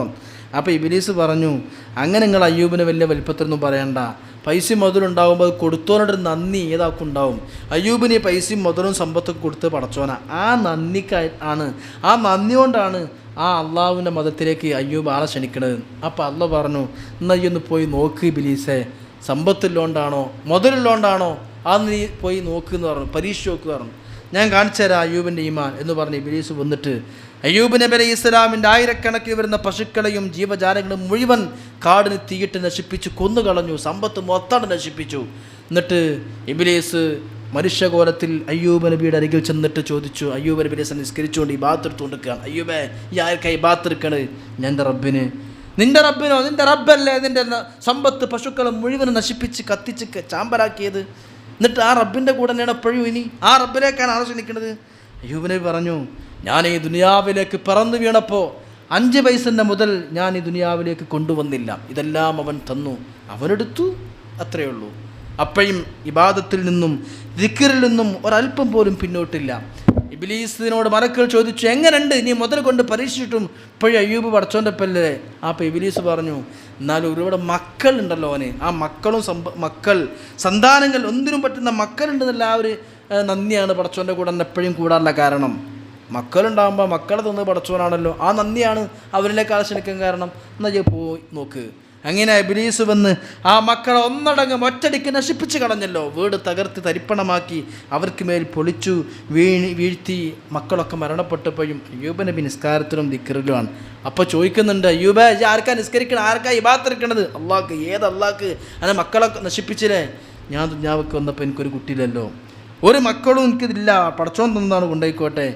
അപ്പോൾ മക്കളും സമ്പത്തൊക്കെ നശിപ്പിച്ചു. റബ്ബിനടുന്ന് ഒരു ചെറിയ അണുമണി തൂക്കം പിന്നോട്ടില്ല. അപ്പോൾ ഇബ്ലീസ് പറഞ്ഞത്, ആരോഗ്യം ഉണ്ടല്ലോ അതിൻ്റെ നന്ദിയായിരിക്കും, എന്നാൽ ഈ ആരോഗ്യം എടുത്ത് കളഞ്ഞു നോക്ക്. അപ്പോഴാണ് സുജൂദ് ചെയ്യുന്ന സ്ഥലത്ത് മാരകമായ വിഷം ഇബ്ലീസ് വിതറുന്നത്. സുജൂദിൽ കിടക്കുന്ന സമയത്ത് മൂക്കിലൂടെ ശ്വാസകോശത്തിലേക്ക് മാരക വിഷാംശങ്ങൾ അരിച്ചു കയറുകയും മാരകമായ രോഗം ശരീരത്തിൽ ഉണ്ടാവുകയും വിഷം വ്യാപിച്ച് ശരീരം പഴുത്ത് പുഴുക്കൾ നിറഞ്ഞു. 12,000 പുഴുക്കൾ ബഹുമാനപ്പെട്ട അയ്യൂബ് നബിയുടെ ശരീരത്തിൽ ഉണ്ടായിരുന്നു. സുബക്കി ഇമാം സുയ്യിത്തി ഇമാമൊക്കെ ഉദ്ധരിക്കുന്നുണ്ട്. 12,000 പുഴുക്കൾ ഇങ്ങനെ പരീക്ഷിക്കപ്പെട്ടു. ഇബ്ലീസ് മനുഷ്യകോലത്തിൽ നിന്നിട്ട് നാട്ടുകാരോട് പറഞ്ഞു, നിങ്ങളുടെ നാട്ടിൽ ഇവൻ്റെ അസുഖം വ്യാപിക്കും, അടിച്ചു പുറത്താക്കണം. നാട്ടുകാർ വന്ന് വടിയും വാളും വന്നിട്ട് അയ്യൂബ് നബിൻ്റെ ഭാര്യയോട് പറഞ്ഞു, കൊണ്ടുപോകണം നിങ്ങളുടെ ഭാര്യനേറ്റ് പുതിയാപ്പിളിനേറ്റ് വിടുന്നു. 3 ഭാര്യമാരുണ്ടായിരുന്നു. 3 ഭാര്യമാർ 2 വെറുത്തുപോയി. റഹ്മത്ത് ബീവി മാത്രം ബാക്കിയായി. റഹ്മത്ത് ബീവിനോട് പറഞ്ഞു, കൊണ്ടുപോയിക്കോ അയ്യൂബിനെ. പൊട്ടിക്കരഞ്ഞുകൊണ്ട് ഭർത്താവിനെ പിടിച്ച് വിജനമായ മരുഭൂമി പോയി ജീവിക്കാൻ. ഒരു തുള്ളി വെള്ളം വാങ്ങാൻ കാശില്ല. അവസാനം റഹ്മത്ത് ബീവി തൻ്റെ മുടി മുറിച്ച് വിറ്റിട്ട് ആ കിട്ടിയ ചില്ലിക്കാശിന് റൊട്ടി വാങ്ങി. അത്രയും പരീക്ഷണങ്ങളും പ്രയാസങ്ങളും ബുദ്ധിമുട്ടുകളും അനുഭവിച്ചു കൊണ്ടിരിക്കുമ്പോൾ ആര്യ ചോദിച്ചു, നിങ്ങൾക്ക് പടച്ചോനോടും ദ്വാരുന്നൂടെ? അപ്പോൾ അയ്യൂബ് നബി പറഞ്ഞു, എത്രയോ വർഷം എനിക്ക് പടച്ചോൻ ആരോഗ്യം തന്നു, ഇത് അസുഖം തുടങ്ങിയിട്ട് കുറച്ച് കൊല്ലല്ലേ ആയിട്ടുള്ളൂ. അപ്പോഴേക്ക് നമ്മൾ പടച്ചോനോട് ചോദിക്കണത് ശരിയല്ലല്ലോ, നന്ദി വേണ്ടേ? ദ്വാരുന്നില്ല. അവസാനം പുഴുക്കൾ തന്നെ നാവിലേക്ക് കയറി ദിക്റുകൾ പോലും ചെല്ലാൻ പറ്റാത്ത അവസ്ഥയിലേക്ക് രോഗം വ്യാപിച്ചപ്പോൾ പടച്ചോനോട് പറഞ്ഞു, പടച്ചോനെ എനിക്ക് ഇത്രയൊക്കെ പരീക്ഷണങ്ങൾ തന്നിട്ട് ഞാൻ സഹിച്ചു, പടച്ചോനെ ക്ഷമിച്ചു, ഇനിയിപ്പോൾ ദിക്റ് ചെല്ലാൻ പറ്റാത്ത കോലത്തിലായിട്ട് ഒന്ന് സുഖാക്കി തരണം. എനിക്ക് സമ്പത്തിൽ നീ പരീക്ഷിച്ചു, ഞാൻ ക്ഷമിച്ചു. മക്കളിൽ പരീക്ഷിച്ചു, ഞാൻ ക്ഷമിച്ചു. പടച്ചോനെ അസുഖം വന്നു, ഞാൻ ക്ഷമിച്ചു. അത് അല്ലാഹ്ക്ക് ഇഷ്ടപ്പെട്ടില്ല. പടച്ചോൻ ചോദിച്ചു, അയ്യൂബേ നീ എന്ത് വർത്താനാ പറഞ്ഞത്? നീ ക്ഷമിച്ചു എന്നോ? നീ ക്ഷമിച്ചതാണോ നിനക്ക് ക്ഷമ ആരെങ്കിലും തന്നതാണോ? നീ ക്ഷമിച്ചതാണോ നിനക്ക് ക്ഷമ ആരെങ്കിലും തന്നതാണോ? അയ്യൂബിനെ പറയുന്നുണ്ട്, പടച്ചോനെ റബ്ബനാ ളലംനാ അൻഫുസനാ, എനിക്ക് ഒന്നും പറയാനില്ല. ഈ ക്ഷമ ഞാൻ ക്ഷമിച്ചു എന്ന് പോലും പറയാനുള്ള അർഹതല്ല. കാരണം അള്ളാഹ് കൊടുത്തോണ്ടല്ലേ ക്ഷമ കിട്ടിയത്. അപ്പോഴും അബ്ദിൻ്റെ അബൂദിയത്തിലേക്ക്, എനിക്കൊന്നുമില്ല എന്ന ഇല്ലായ്മയിലേക്ക് മനുഷ്യൻ്റെ മനസ്സിനെ കൊണ്ടുപോകാൻ. ഞാൻ നിസ്കരിച്ചു എന്ന് തോന്നരുത് മനുഷ്യന്. ആ ഒരു തോന്നലില്ലാതാക്കാൻ വേണ്ടി നിസ്കാരത്തിന് സലാം വീട്ടിൽ ഉടനെ നമ്മൾ എന്താ പറയുക, അസ്തഗ്ഫിറുല്ലാഹൽ അദീം. നിസ്കാരത്തിൽ വന്ന അബദ്ധങ്ങളും പിഴവുകളും കുറവുകളും അത് മാപ്പാക്കണം എന്നൊരു അർത്ഥം അതിലുണ്ടെങ്കിൽ പോലും നമ്മൾ നിസ്കാരം തുടങ്ങിയത് എങ്ങനെ? ലാ ഹൗല വലാ ഖുവത, എനിക്ക് നിസ്കരിക്കാൻ കഴിയൂല എന്ന് പറഞ്ഞിട്ടാ. പടച്ചോ നമ്മളെ നിസ്കരിക്കാൻ വേണ്ടി വിളിച്ചല്ലോ, ഹയ്യാല സ്വലാ, നിസ്കരിക്കാൻ വരുമോ, ഹയ്യാലൽ ഫലാ, വിജയത്തിലേക്ക് വരൂ എന്ന് പടച്ചോൻ വിളിക്കുകയാണ്.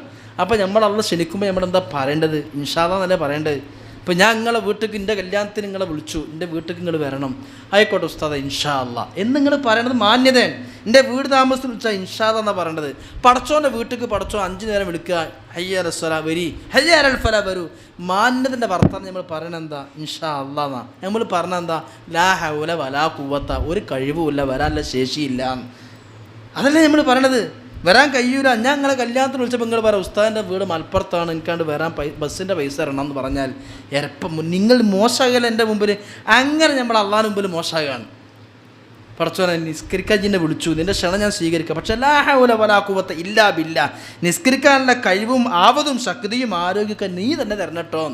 അപ്പോൾ എനിക്ക് സ്വന്തമായിട്ട് അതിനും കഴിയൂല എന്ന് പറഞ്ഞിട്ട് നിസ്കരിക്കുമ്പോഴേക്കാണ് ഞാൻ നിസ്കരിച്ചു എന്നുള്ള തോന്നലുണ്ടെങ്കിൽ പടച്ചോൻ അസ്തഗ്ഫിറുല്ലാ, ഞാൻ നിസ്കരിച്ചിട്ടില്ല കേട്ടോ, ഞാൻ നിസ്കരിച്ചിട്ടില്ല.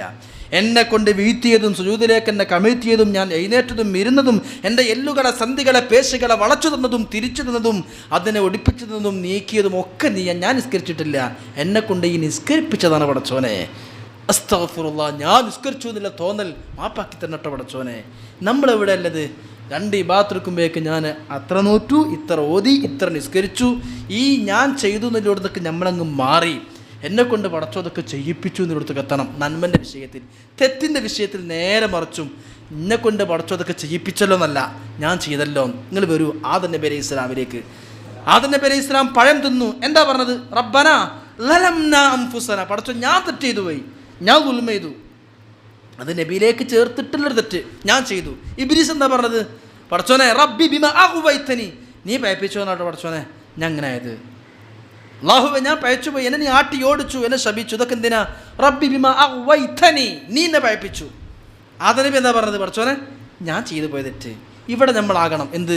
എല്ലാ തെറ്റിനെയും സ്വന്തത്തിലേക്ക് ചേർക്കുക, എല്ലാ നന്മകളെയും അള്ളാഹിലേക്ക് ചേർക്കുക. നിസ്കരിക്കുമ്പോഴേക്ക് ഞാൻ നിസ്കരിച്ചു എന്നിടന്ന് മാറുക, എന്നെക്കൊണ്ട് പടച്ചോ നിസ്കരിപ്പിച്ചു.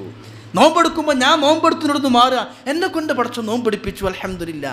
കള്ള് കുടിക്കുമ്പോൾ എന്നെക്കൊണ്ട് പടച്ചോ കള്ളുടിപ്പിച്ചു എന്നല്ല, ഞാൻ കുടിച്ചു, തെറ്റിൻ്റെ അടുത്താണ്. ഇത് അള്ളാഹു അങ്ങനെ മനുഷ്യൻ്റെ മനസ്സിനെ വെച്ചിരിക്കുന്ന, റൂഹിനെ വെച്ചിരിക്കുന്നത്. ഇതിൻ്റെ ആദ്യത്തെ പാഠാണ് ഇബ്ലീസും ആദം നബിയും ലോകത്തിന് പഠിപ്പിക്കുന്ന വലിയ പാഠം. ആ ഇബ്ലീസ് പറഞ്ഞത് റബ്ബേ നീ എന്നെ പയപ്പിച്ചുകൊണ്ടാണ് ഞാൻ അങ്ങനെ ആയത്. തൗഹീദല്ലേ പറഞ്ഞത്? ഒരു മുജാഹിദാരനെ വീക്ഷണം നോക്കുക, തൗഹീദല്ലേ പറഞ്ഞത്? നീ പയപ്പിച്ചുകൊണ്ടല്ല ഞാൻ പയച്ച്, തൗഹീദല്ലേ, ഭയങ്കര ഈമാനല്ലേ പറഞ്ഞത്? പക്ഷെ അങ്ങനെയല്ല. അപ്പം ഞാൻ പറഞ്ഞത് ഇബാദത്തുകൾ മുഴുവനും ചെയ്യുമ്പോൾ ഒന്നും എനിക്കില്ല. ഒന്നും നിങ്ങൾക്കറിയോ? ബഹുമാനപ്പെട്ട അബൂ യസീദ് അൽ ബിസ്താമി റളിയല്ലാഹു, വലിയ മഹാന, ഭയങ്കര മഹാന, 10,000 ഖത്തം തീർത്തു. 10,000 ഖത്തം തീർത്തു. ഇത് റമളാനാണ്. സഹോദരിമാർ ചിന്തിക്കുക, നമ്മുടെ ഷാഫി ഇമാം ഒരു ദിവസം 2 ഖത്തം തീർത്തിട്ടുണ്ട് പരിശുദ്ധ റമളാനിൽ. അപ്പോൾ റമളാൻ 30 ആകുമ്പോഴേക്ക് എത്ര? 60 ഖത്തം. ആ മഹാൻ 10,000 ഖത്തം തീർത്തിരുന്നു. 45 ഹജ്ജും ചെയ്തു. 45 ഹജ്ജും ചെയ്തു, 10,000 ഖത്തം തീർത്തു. അങ്ങനെ അറഫയിൽ ഇങ്ങനെ നിൽക്കുകയാണ്. അറഫ ഭൂമിയിൽ ഇങ്ങനെ നിൽക്കുമ്പോൾ അദ്ദേഹത്തിന് തോന്നുകയാണ് 10,000 ഖത്തം തീർത്തവൻ ഞാനാണല്ലോ, 45 ഹജ്ജ് ചെയ്തവൻ ഞാനാണല്ലോ. 10,000 ഖത്തൊക്കെ ഇവിടെ ഇപ്പോൾ വേറെ ആരും ഇങ്ങനെ 10,000 ഖത്തം തീർത്തിട്ടുണ്ടാവില്ല അറഫയിൽ. അദ്ദേഹം ഇങ്ങനെ സ്വന്തത്തിന് തോന്നുകയാണ് 45 ഹജ്ജ് ഇപ്പോൾ ഞാൻ ചെയ്തു, ഇങ്ങനെ ഇപ്പോൾ ഒരു ഹജ്ജ് ഇപ്പോൾ ഇവിടെ വേറെ ചെയ്തിട്ടുണ്ടാവില്ല. കിബറല്ല, ചെറിയൊരു തോന്നൽ. അദ്ദേഹം മനസ്സിനെ സംസ്കരിച്ച് എങ്ങനെയെന്നറിയോ?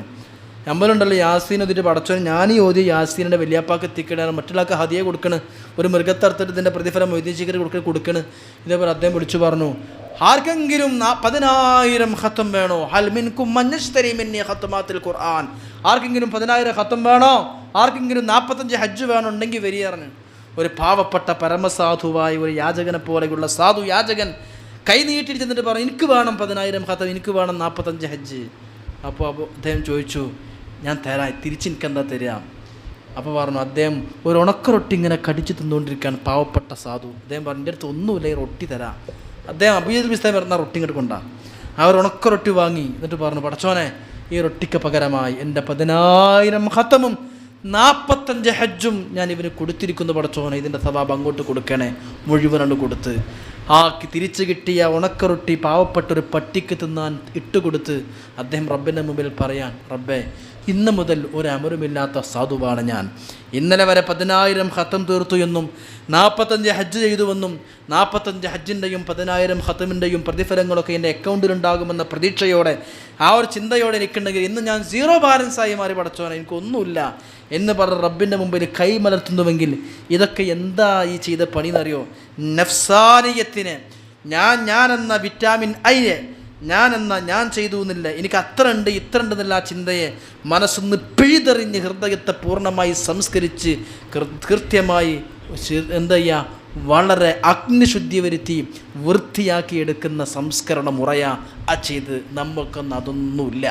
നമ്മളിങ്ങനെ ദിവസം തോറും നമുക്കിങ്ങനെ കൂടിക്കൂടി വരികയാണ് അല്ലേ? നോമ്പിൽ നമ്മൾ ചില ദിക്റിന് അർത്ഥം ചിന്തിച്ച് നോക്കി നിങ്ങൾ. നമ്മൾ 1-ാമത്തെ 10 പറഞ്ഞത് പടച്ചോനെ നരകത്തിന് മോചിപ്പിക്കുന്നല്ല. 1-ാമത്തെ 10 നമ്മൾ പറയുന്നത് പടച്ചോനെ റഹ്മത്ത് കരുണ കാണിക്കണേ, എന്നെ കുടുക്കല്ലേ പടച്ചോനെ എന്നാ. 2-ാമത്തെ 10 പടച്ചോനെ ഞാൻ കുടുങ്ങിപ്പോയി, ഒന്ന് എന്നെ മാപ്പാക്കി തരണേ. 3-ാമത്തെ 10 ഞാൻ കുടുങ്ങി എന്നെ ലോക്ക് ചെയ്തു, എന്നെ രക്ഷപ്പെടുത്തണേ. നമ്മളെന്തെങ്കിലും ഒരു തെറ്റിൽ പെട്ട് നിൽക്കുക, ഒരു അബദ്ധം സംഭവിച്ചു പോയി, ഏതെങ്കിലും കേസ് എടുക്കാൻ പറ്റിയ രൂപത്തിൽ നമ്മൾ പെട്ടുപോയി, ഏതെങ്കിലും ചെറിയ കേസാവട്ടെ, ഹെൽമെറ്റ് ഇല്ലാതെ യാത്ര, 3 നാൾ യാത്ര, ഇനി അതിന് ടാക്സിൻ്റെ വിഷയം എന്തോ ആവട്ടെ, പെർമിറ്റ് ഇല്ലാതെ ഓടിയതോ, ഇനി വേണ്ട എന്തെങ്കിലും ഒരു കേസ്. അപ്പോൾ നമ്മൾ ആദ്യം ആളുകളോട് കൈ പിടിക്കലെന്താ, ഞാൻ ഇത് ഒന്ന് കനിയണം, ഒന്ന് അഡ്ജസ്റ്റ് ചെയ്യണം, സാറൊന്ന് അഡ്ജസ്റ്റ് ചെയ്യും, ഒന്ന് മാപ്പ് ചെയ്യും, ഒന്ന് പ്ലീസ് ഒന്ന് കരുണ ചെയ്യും, നമ്മളൊന്ന് അഡ്ജസ്റ്റ് ചെയ്യാറിയും. എത്ര പറഞ്ഞാലും അഡ്ജസ്റ്റ് ചെയ്യാതെ അവസാനം കേസ് എടുത്തു. പിന്നെന്താ പറയുക, മാപ്പാക്കി തന്നാടി, ഒന്ന് മാപ്പാക്കി തന്നാടി അറിയും. മാപ്പ് ചെയ്തില്ല, ലാസ്റ്റ് റിമാൻഡ് ചെയ്തു. പിന്നെന്താ പറയുക, ഒന്ന് മോചിപ്പിച്ചേരണം. ഇങ്ങനെ ആദ്യം ഒരു സിമ്പിൾ ചോദ്യം, അഡ്ജസ്റ്റ് ചെയ്യണം, ഒന്ന് മാപ്പാക്കണം. പിന്നെ നമ്മൾ പെട്ടു. ഇതാണ് ഭാഗത്ത് ആദ്യത്തെ 10 പടച്ചോൻ അല്ലാഹുമ്മ റഹംനി, കരുണ ചെയ്യട്ടോ. 1-ാമത്തെ 10 ചെയ്തപ്പോൾ നമ്മൾ കൂടുതൽ മോശക്കാരനായി മാറി, നമ്മൾ പെട്ടു. പിന്നെ നമ്മൾ പറയാം അല്ലാഹുമ്മ ഗഫിർലി, പടച്ചോനെ ഞാൻ പെട്ടുപോയി, എനിക്ക് മാപ്പാക്കിക്കൊണ്ട. 3-ാമത്തെ 10 നമ്മൾ നരകത്ത് ചാടി, അല്ലാഹുമ്മ അഅ്തിഖ്നി മിനന്നാർ, പടച്ചോനെ മോചിപ്പിച്ചോണ്ട പടച്ചോനെ. റമദാൻ ഓരോ ദിവസം വരുമ്പോഴും നമ്മൾ അള്ളാഹുവിലേക്ക് ഇങ്ങനെ താന്ന് മോശമായി വരാൻ. റമദാൻ മനുഷ്യനെ നന്നാക്കാനല്ല, മനുഷ്യനെ മോശക്കാരനാക്കാനല്ല. മനുഷ്യൻ്റെ ചിന്താഗതിയെപ്പറ്റി ഞാൻ പറയണത്. അതാണ് ഞാൻ പറഞ്ഞത്, പ്രിയപ്പെട്ട സഹോദരനെ. നമ്മൾ 1-ാമത്തെ 10 റഹ്മത്ത് കരുണ ചോദിച്ച് ലാസ്റ്റ് 2-ാമത്തെ 10 ആകുമ്പോൾ നമ്മൾ തെറ്റിൽ പെട്ട് പടച്ചോനെ മാപ്പാക്കി തരും. 3-ാമത്തെ 10 നമ്മൾ ലോക്കഡായി, റിമാൻഡിൽ, ജയിലിൽ ചാടി, തീരെ നരകത്ത് കടന്നിട്ട് പിന്നെ നമ്മൾ രക്ഷപ്പെടുത്തണേ. 3-10 കഴിയുമ്പോൾ രക്ഷപ്പെട്ട് അങ്ങനെ ജയിൽ മോചിതനായി സന്തോഷത്തിൻ്റെ പ്രഖ്യാപനമാണ്, അവൻ്റെ സന്തോഷ പ്രകടനമാണ്. അല്ലാഹു അക്ബർ, അല്ലാഹു അക്ബർ, അല്ലാഹു അക്ബർ എന്ന പെരുന്നാളിൻ്റെ തക്ബീർ മന്ത്രധ്വനികൾ. അപ്പോൾ അള്ളാഹുവിൻ്റെ മുമ്പിൽ നമ്മൾ അടിമത്തത്തിൻ്റെയും നിസ്സാരതയുടെയും നിന്ദതയുടെയും പണിയാണ് നോമ്പ് എന്ന് ആദ്യം മനസ്സിലാക്കുക. നമുക്കിന്ന് ഇബാദത്തുകളൊക്കെ എന്താ പറയുക, ആഡംബരങ്ങളും അലങ്കാരമായി മാറി. നോമ്പാണെങ്കിലും ഖുർആനോത്താണെങ്കിലും നിസ്കാരമാണെങ്കിലും അതൊക്കെ ഒരു അലങ്കാരമായി മാറി. വാസ്തവത്തിൽ ഉബൂദിയത്ത്, അടിമത്തത്തിൻ്റെ റബ്ബിൻ്റെ മുമ്പിൽ പറ്റേ അങ്ങ് താഴ്ന്ന് നിന്ദതയും നിസ്സാരതയും അറിവില്ലായ്മയും കഴിവില്ലായ്മയും നമ്മുടെ അശക്തിയും റബ്ബിൻ്റെ മുമ്പിൽ പൂർണ്ണമായിട്ട് അങ്ങ് പറയാം. അതാണ് വാസ്തവത്തിൽ, അതാണ് നബി തങ്ങൾ അള്ളാഹനെ കണ്ടപ്പോൾ ചെയ്തത്. നമ്മളെ അള്ളാഹനെ കണ്ടപ്പോൾ അത്തഹിയാത്തുൽ മുബാറക്കത്ത് പറയുന്നുണ്ടല്ലോ. അത്തഹിയാത്ത് എന്ന് പറഞ്ഞാൽ നമ്മൾ പണ്ടേ മദ്രസയിൽ പഠിച്ച എന്താ, എല്ലാ തിരുമുൽ കാഴ്ചകളും അത്തഹിയാത്തുൽ അതായത് അള്ളാഹുവിൻ്റെ മുമ്പിൽ നബിതങ്ങൾ എത്തുമ്പോൾ ഇസ്രാ മിഅ്റാജ് പോയിട്ട് അള്ളാഹുവിൻ്റെ മുമ്പിൽ നബിതങ്ങൾ കൊടുക്കണം അത്തഹിയാത്ത് പ്രസൻറ്റേഷൻ. എന്താ അത്തഹിയാത്ത്? തിരുമുൽ കാഴ്ചകൾ, ഗിഫ്റ്റ് പ്രസൻറ്റേഷൻ. ഒരു വീട്ടിൽ കയറി ചെല്ലുമ്പോൾ നമ്മൾ ബേക്കറി കൊണ്ടുപോലെ, അതാണ് അത്തഹിയാത്ത് പറയുന്നത്. അള്ളാഹിൻ്റെ റസൂൽ എന്താ കൊടുക്കണവരെ, പടച്ചോനെ എന്നിൽ എന്തുണ്ടോ അത് മുഴുവനും തന്നെ എനിക്ക് തരാനുള്ളൂ. എൻ്റെ കാഴ്ച, കേൾവി, കഴിവ്, എൻ്റെ എല്ലാം നിൻ്റെ തന്നെ, അത് മുഴുവനും എൻ്റെ മുമ്പിൽ ഞാൻ തരുന്നു. നമ്മൾ ഒരു വീട്ടിലേക്കാണ് ചെന്നാൽ നമ്മൾ കൊണ്ടുപോയ ബേക്കറി ആ വീട്ടുകാർ നമ്മളെ മുമ്പേക്ക് വെച്ച് തരാമെന്ന് പറഞ്ഞാൽ അത്ര സുഖം പോരല്ലോ. നമ്മളൊരു വീട്ടിലേക്ക് കയറി ചെന്നു, ആ വീട്ടുകാരൻ അവിടുത്തെ അയാളെ വിഭവങ്ങൾ നമുക്ക് തരുന്നതിന് പകരം നമ്മൾ കൊണ്ടുപോയത് തന്നെ തിരിച്ചു തരികയാണെങ്കിൽ അത്ര പോരാ. വാസ്തു റബ്ബിൻ്റെ മുമ്പിൽ നമ്മൾ ചെയ്യണം അതാണ്. നമ്മളെന്താ അള്ളാഹ് കൊടുക്കാല്ലേ? നമ്മൾ ഇനി അള്ളാഹുവിലേക്ക് നീട്ടി കൈകൾ നിൽക്കുക. ഈ നീട്ടുന്ന കൈയായിരുന്നാ പടച്ചോണ്ടതാണ്. ഈ നീട്ടാൻ നാവ്, ദുആ ചെയ്യാൻ നാവ് ചലിപ്പിച്ചോനാരാ? അള്ളാഹു നമുക്കൊരു നിയമത്ത് ചെയ്താൽ അൽഹംദുലില്ലാ പറഞ്ഞു നിൽക്കുക. ആ അൽഹംദുലില്ലാ പറയിപ്പിച്ചതാരാ? അത് അള്ളാഹു. ഞാൻ ഇപ്പോൾ നിങ്ങൾക്കൊരു 5000 ഉറുപ്പിക തന്നിട്ട് പറയാണ് ആ പൈസ ഇങ്ങോട്ടും ഉണ്ടാവും, അത് തരാൻ ഒരു മടി ഉണ്ടാകുന്ന ആവശ്യം, എൻ്റെ പൈസ അല്ലേ, ഇതല്ലേ പടച്ചോൻ തന്ന പൈസ. വംഫിഖൂ മിമ്മാ റസഖ്നാകും, ഞാൻ തന്നതിന് കൊടുത്തു, അതാ പടച്ചോൻ പറഞ്ഞത്. വമിമ്മാ റസഖ്നാകും യുൻഫിഖൂ, ഞാൻ തന്നതിന് കൊടുക്കണം. നമുക്കൊന്നുമില്ലല്ലോ, നമ്മൾ കൊടുക്കുകയാണെങ്കിലും അത് അള്ളാഹുവിൻ്റെ പൈസ. പടച്ചോൻ തന്നത് പടച്ചോൻ്റെത്, അള്ളാഹുവിൻ്റെത്, നമ്മളതായിട്ടൊന്നുമില്ല. നമ്മൾ ഇന്ന് പരിശുദ്ധ റമദാൻ, നമ്മളിങ്ങനെ പരിശുദ്ധ ഖുർആനൊക്കെ ഓതി, നമ്മൾ പല ആളുകളും അതിൻ്റെ യാഥാർത്ഥ്യം ചിന്തിക്കണില്ല. പരിശുദ്ധ ഖുർആൻ ഓതി ഇങ്ങനെ മുത്തി 2 പേജൊക്കെ മുത്തി വിസാറാക്കി അവിടെ വെച്ച് പോരും. ആ ഖുർആൻ ഉള്ളിലുണ്ട് ഇങ്ങനെ പൈസ കൊടുക്കണം, സക്കാത്ത് കൊടുക്കണം, സ്വതക്ക കൊടുക്കണം, നന്നായി ചിലവഴിക്കണം, കുറച്ചൊന്നും കൊടുത്താൽ പോരാ. ലൻ തനാലുൽ ബിർറ ഹത്താ തുൻഫിഖൂ മിമ്മാ തുഹിബ്ബു. നിങ്ങൾക്ക് ഏറ്റവും ഇഷ്ടം 2000 നോട്ടാണെങ്കിൽ ആന്നെ കൊടുക്കണം എന്നാണ് ഖുർആൻ പറഞ്ഞത്. ഏറ്റവും ഇഷ്ടപ്പെട്ട എന്താണോ അത് കൊടുക്കണം.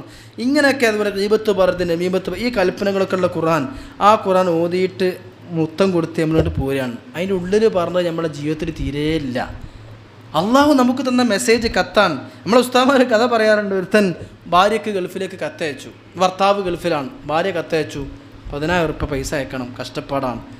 സ്റ്റേഷനറി കടയിൽ, പലചരക്ക് കടയിൽ 2,000 ഉറുപ്പ്യ കൊടുക്കാണ്ട്, പൈസ കൊടുക്കാണ്ട്, മീൻകാരന് പൈസ കൊടുക്കാണ്ട്, പാൽക്കാരന് കൊടുക്കാണ്ട്, കുട്ടികളെ സ്കൂളിൽ കൊണ്ടുപോകണം, ഓട്ടോറിക്ഷക്കാരന് കൊടുക്കാണ്ട്, കുറച്ച് പൈസ ഇങ്ങോട്ട് അയച്ചു തരണം. പുതിയാപ്പിളക്ക് കത്തയച്ചു. പുതിയാപ്പിള കത്ത് കിട്ടി. അപ്പോൾ തന്നെ ഇവിടെ പറഞ്ഞതെന്താ, പാൽക്കാരന് പൈസ കൊടുക്കാണ്ട്, കറണ്ട് ബില്ലിന് കൊടുക്കാണ്ട്, വെള്ളക്കാശ് കൊടുക്കാണ്ട്, സ്റ്റേഷനറി കടയിൽ കൊടുക്കാണ്ട്, ഈ കത്ത് വായിച്ചിട്ട് 5 പൈസ തിരിച്ചയക്കാതെ തിരിച്ചൊരു മറുപടി എഴുതി. എന്ത്, നിനക്ക് സുഖമല്ല, എനിക്ക് ഇവിടെ സുഖം തന്നെ, നിൻ്റെ കത്ത് കിട്ടി, നിൻ്റെ കത്തിന് 1000 ചുടുചുംബനങ്ങൾ, നിൻ്റെ കത്തിന് സ്നേഹചുംബനങ്ങൾ എന്ന് പറഞ്ഞ് കത്ത് തിരിച്ചയച്ച്. കത്ത് ഭാര്യയ്ക്ക് കിട്ടിയ മറുപടി 5ൻ്റെ കായ് അയച്ചിട്ടില്ല. ഈ ഭാര്യ 2ാമത് അങ്ങോട്ട് കത്തയച്ചു. നിങ്ങൾ കത്ത് 5 പൈസ അയക്കാതെ, ഞാൻ ചോദിച്ച കാശൊന്നും ചോദിക്കാതെ നിങ്ങൾ മറുപടിയിൽ ചുംബനം മാത്രം അയച്ചു. അത് വേണമെങ്കിൽ ഞാൻ പാലുകാരനും ഓട്ടോറിക്ഷക്കാരനും കൊടുത്തോളാം, തന്നാലേ തിരിച്ചു കൊടുക്കാൻ പറ്റുള്ളൂ. ഇതാണ് വാസ്തവത്തിൽ അള്ളാഹുവിൻ്റെ വിശുദ്ധ കലാമിന് 10,000 ചുംബനം കൊടുക്കുന്ന ആളുകളായി നമ്മൾ മാറി. ആ അള്ളാഹുവിൻ്റെ ഖുർആൻ എന്തൊക്കെ പറഞ്ഞിട്ടുണ്ടോ അതൊന്നും നമ്മുടെ ജീവിതത്തിൽ പകർത്താതെയായി മാറി. ഇവിടെയൊക്കെ നമ്മുടെ ആരാധനകളുടെ കോലങ്ങളിൽ മാത്രം മാറുമ്പോൾ വാസ്തവത്തിൽ ചത്ത അമലുകൾ മാത്രം ചെയ്യുന്ന ആളുകളായി ബഹുമാനപ്പെട്ട ഷെയ്ഖ് ജീലാനി മുഹയ്യദ്ദീൻ അബ്ദുൽ ഖാദിർ ജീലാനി രംഗപ്രവേശനം ചെയ്ത് ബഗ്ദാദിൽ ഇസ്ലാമിക ദഅവത്തും പ്രബോധനം ആരംഭിച്ചപ്പോൾ അദ്ദേഹം പറഞ്ഞൊരു വാക്കുണ്ട്. എന്തറിയോ? 1000കണക്കിന് മദ്രസകളുള്ള ബഗ്ദാദ്, അന്ന് വിദ്യാഭ്യാസപരമായ വിജ്ഞാനപരമായ ബഗ്ദാദിൽ ഒരുപാട് മദ്രസകളും സ്ഥാപനങ്ങളും ഇൽമീ കേന്ദ്രങ്ങളുമുണ്ട്. എന്നിട്ട് മുഹയ്യിദ്ദീൻ ഷെയ്ഖ് പറയുകയാണ്, 1000കണക്കിന് സ്ഥാപനങ്ങളും മദ്രസകളും ഇൽമുകളും ആലിമീങ്ങളുമുള്ള ഇവിടെ ഞാൻ ചത്ത് കിടക്കുന്ന ദീനിനെയാണ് കാണുന്നത്, ചത്ത് കിടക്കുന്ന ദീനിനെയാണ് കാണുന്നത്. കാരണം എന്താ? ദീനിൻ്റെ കോലുണ്ട്. അന്ന് പറഞ്ഞെങ്കിൽ ഇനി നമ്മളിവിടെ ചിന്തിച്ച് നോക്കേണ്ടി, ഏത് വിഷയം അള്ളാഹ്ക്ക് വേണ്ടി നിന്നിടത്ത് നമ്മൾ മാറിയില്ലേ? അള്ളാഹ്ക്ക് വേണ്ടി നമ്മൾ ഏത് കാര്യം ചെയ്യുകയാണെങ്കിലും അത് 4 മുമ്പിൽ അറിയിക്കാൻ, കാണാൻ, പത്രത്ത് ഫോട്ടോ വരാൻ, ഏത് വിഷയവും ഞാൻ നിസ്കരിക്കണ ആരാളും തോന്നാൻ, ഈ ധർമ്മം കൊടുക്കുകയാണ്, ഞാൻ കൊടുത്തില്ലെങ്കിൽ മോശമല്ലേ, എല്ലാം മോശമല്ലേ. നമ്മളെ ഇമേജിൻ്റെ വിഷയം മാത്രം പരിഗണിച്ചു. അള്ളാഹ്ക്ക് വേണ്ടി നമ്മൾ ചിന്തിക്കണമെന്നല്ലോ. ഏതും അങ്ങനെ തന്നെ. നമ്മൾ ദാനം കൊടുക്കുകയാണെങ്കിലും ഇനിയൊരു സാമൂഹ്യ പ്രവർത്തനമാണ്, കാരുണ്യ പ്രവർത്തനമാണ്. വാസ്തവത്തിൽ നോമ്പ് വേറിട്ടിക്കണം അവിടെയാണ്. അതാണ് അസ്ലി കുല്ലു അമലി ബിനി ആദമല, എല്ലാ അമലുകളും അവന് ഉള്ളതാണ്, ഇല്ല സൗം, നോമ്പൊഴുകെ അത് എനിക്കുള്ളതാണ് എന്ന് അല്ലാഹു പറഞ്ഞു എന്ന് ഖാല റസൂലുള്ളാഹി. കാരണം അതിൽ ശിർക്ക് വരൂല, എനിക്ക് വേണ്ടി മാത്രം ഒരാളും കാണൂല. ദാഹിച്ചു വലഞ്ഞ് നട്ടുച്ച സമയത്ത് വീട്ടിലേക്ക് കയറി ചെല്ലുമ്പോൾ ഫ്രിഡ്ജ് തുറക്കുമ്പോൾ ഫ്രിഡ്ജിൻ്റെ ഉള്ളിലുള്ള നല്ല ശുദ്ധമായ നല്ല തണുത്ത ഐസ് വാട്ടർ അവൻ്റെ ഫ്രിഡ്ജിലുണ്ടാകും. അത് കുടിച്ചാൽ ആരും കാണൂല, ആരും അറിയൂല. എന്നിട്ട് പോലും ഇതിനാണ് തഖ്വ എന്ന് പറഞ്ഞത്. നോമ്പിൻ്റെ ലക്ഷ്യം തഖ്വയാണ്. യാ അയ്യുഹല്ലദീന ആമനൂ കുതിബ അലൈക്കുമുസ്സിയാം കമാ കുതിബ അലല്ലദീന മിൻ ഖബ്ലികും ലഅല്ലകും തത്തഖൂൻ. സഹോദരിമാരവിടെ ഉണരണം. അള്ളാഹു നോമ്പ് തന്നിരിക്കുന്നത് തഖ്വ ഉണ്ടാകാനാണ്. ഒരാളെ ഗീബത്തും നമീമത്തും പറയുമ്പോൾ, ഹറാമ് കാണുമ്പോൾ, സീരിയലും സിനിമയും കാണുമ്പോൾ, ബലപ്പെട്ട കനപ്പെട്ട സമയങ്ങൾ ദുനിയാവിൻ്റെ വിഷയത്തിന് വേണ്ടി ഉപയോഗിക്കുമ്പോൾ എൻ്റെ റബ്ബ് കാണുമല്ലോ, എൻ്റെ അള്ളാഹു കാണുമല്ലോ. ആരെ മറച്ചു വെച്ചാലും എൻ്റെ റബ്ബിനെ മറച്ചു വെക്കാൻ കഴിയില്ലല്ലോ. ഈ ബോധമാണ് റബ്ബ് എൻ്റെ കൂടെയുണ്ട് എന്ന ബോധമാണ് തഖ്വ. സൂക്ഷ്മത. റബ്ബ് എൻ്റെ കൂടെയുണ്ട്, അവനെ മറച്ചു വെച്ചൊന്നും ചെയ്യാൻ കഴിയില്ല. നമ്മുടെ നാട്ടിൽ നിന്ന് വിദേശത്തേക്ക് ടൂറിന് പോകുന്ന ആളുകൾ പച്ച ഹറാമ് ചെയ്യുന്നവരുണ്ട്, ഒരുപാട് കുറ്റം പറയുന്നവരുണ്ട്. എന്നെ നേരിട്ട് തെറി പറയൂല, കുറ്റം പറയൂല. നേരെ മറിച്ച് അപ്രത്യക്ഷത്തിൽ നമ്മൾ കാണാത്ത സമയത്ത് അയാൾ അറിയില്ലല്ലോ. നേരിട്ട് പറയുമ്പോൾ തന്നെ ബന്ധത്തിന് കോട്ടം തട്ടും. കാരണം എന്തെങ്കിലുമൊക്കെ ലാഭം അയാളിൽ നിന്ന് കിട്ടേണ്ടിണ്ടാവും. അപ്പോൾ അയാളില്ലാത്ത സമയത്ത് ഗീബത്തിന് മിമ്മത്ത് പറയാം. ഇതാണ് തഖ്വല്ലായ്മ. പ്രിയപ്പെട്ടവരെ, ഞാൻ എൻ്റെ പ്രസംഗത്തിൽ സൂചിപ്പിച്ചൊരു പ്രധാനപ്പെട്ട പോയിൻ്റ് ഉണ്ട്, യോഗ്യത കൈവരിക്കുക. അത് വലിയൊരു വിഷയമാണ്. യോഗ്യത കൈവരിക്കുക, ആ യോഗ്യതൻ്റെ പേരാണ് തഖ്വ. ആ യോഗ്യതൻ്റെ പേരാണ് തഖ്വ. ഏതും ലില്ല, അള്ളാഹ്ക്ക് വേണ്ടി ആവുക എന്നില്ല. എൻ്റെ ഒരു ഉസ്താദ് പറഞ്ഞതാണ്, ഒരാൾ ഒരു ഹിന്ദുവും ഒരു ക്രിസ്ത്യാനിയും ഒരു മുസ്ലിമും ഇങ്ങനെ പോവാൻ നിലത്ത് നല്ല മുള്ള് കണ്ടു. മുള്ള് കണ്ടപ്പോൾ ആ ഹിന്ദുവായ സഹോദരൻ ആ മുള്ള് അവിടെ നിന്ന് നീക്കിയിട്ടു. അപ്പോൾ ചോദിച്ചു, എന്തിനാണ് നീക്കിയിട്ടത്? ആ പറഞ്ഞു, ഈ മുള്ള് ഇവിടെ ഇട്ടാൽ ഈ മുള്ള് ഇവിടെ ഉണ്ടാവും, ബേക്ക് വരുന്ന ആളുകളെ കാലിലത് തട്ടിയിട്ട് കാല് മുറിയാവും, ബുദ്ധിമുട്ടല്ലേ, അതുകൊണ്ട് എടുത്ത് നീക്കിയതാണ്. ഇങ്ങനെ അങ്ങോട്ട് പറഞ്ഞു. ഇങ്ങനെ മറ്റോരുത്തരും പറഞ്ഞപ്പോൾ അവനും പറഞ്ഞു, ഇത് വഴിയിലൊരു തടസ്സമല്ലേ, ബുദ്ധിമുട്ടല്ലേ, അത് നീക്കിയിട്ടതാണ്. അപ്പുറത്തൊരു മുസ്ലിം വന്നു, ഈ എന്തിനാണ് നീക്കിയിട്ടത്?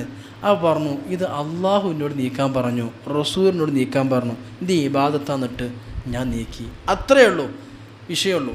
അപ്പോൾ ഈ മൂന്നാമത്തിൻ്റെ പേരാണ് തഖ്വ, അതാണ് ലില്ലാഹി. നമ്മൾ ഇന്ന് ചെയ്യുന്ന കർമ്മം മുഴുവനും ഈ ഒരു സഹതാപം കൊണ്ട്, ഈ ഒരു നന്മ, അത് എല്ലാ മതക്കാർക്കും എല്ലാവർക്കും ഉണ്ട്.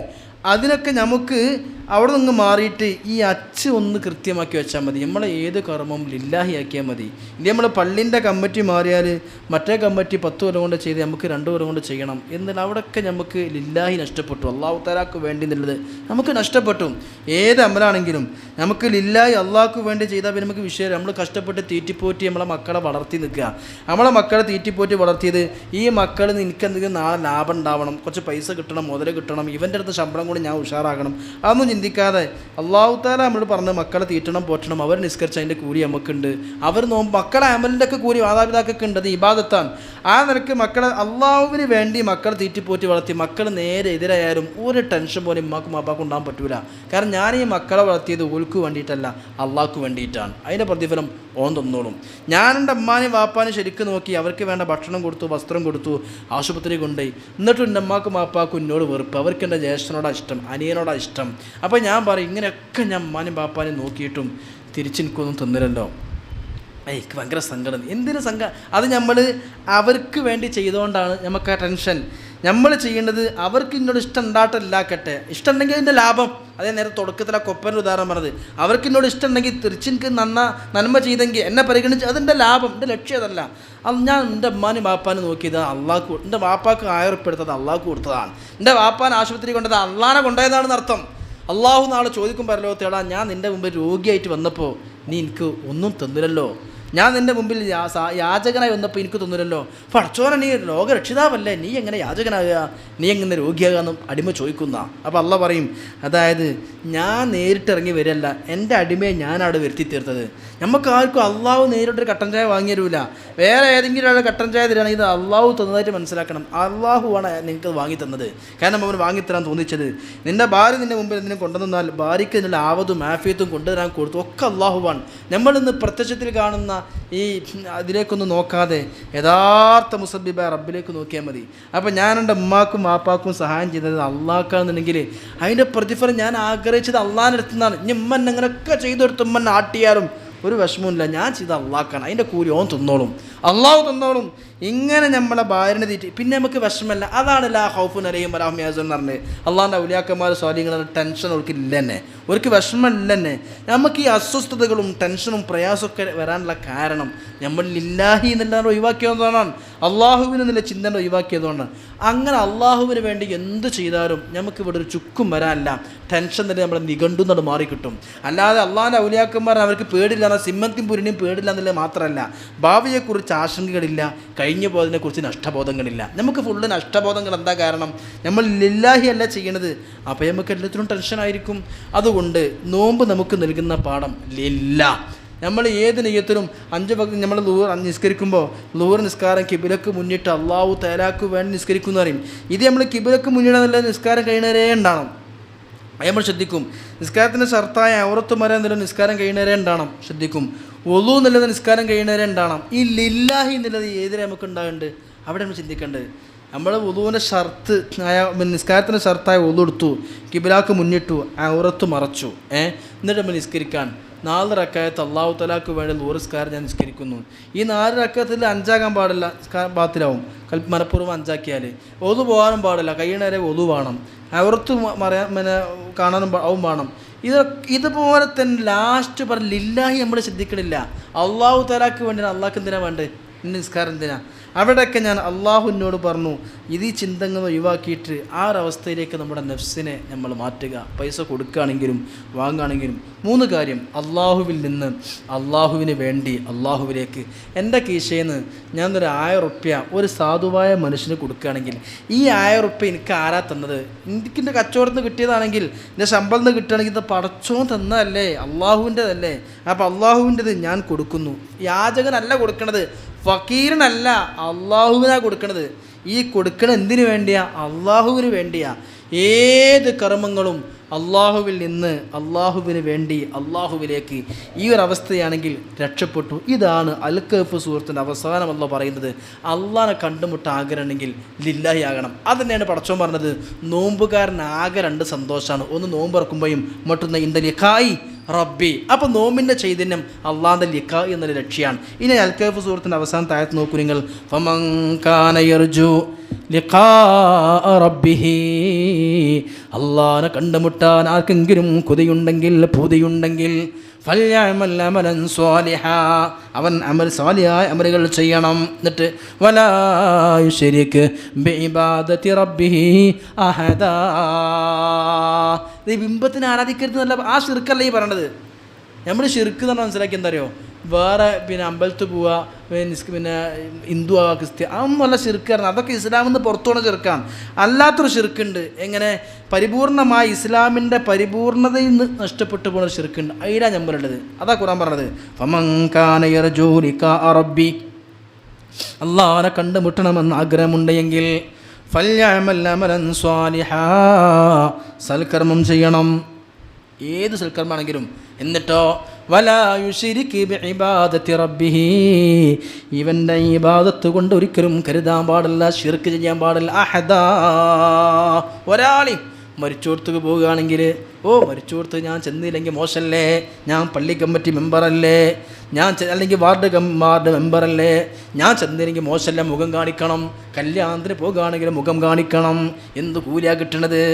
മരിച്ച ഏതെങ്കിലും ഒരു വീട്ടിൽ ചെന്നാൽ, മയ്യത്ത് പരിപാലനത്തിൽ ചെന്നാൽ, ഈ വലിയ വലിയ സ്വർണ്ണ പർവ്വതങ്ങൾ സംഭാവന ചെയ്ത കൂലി പോലും അവനിക്കുണ്ട് എന്ന് ഖാല റസൂലുള്ളാഹി.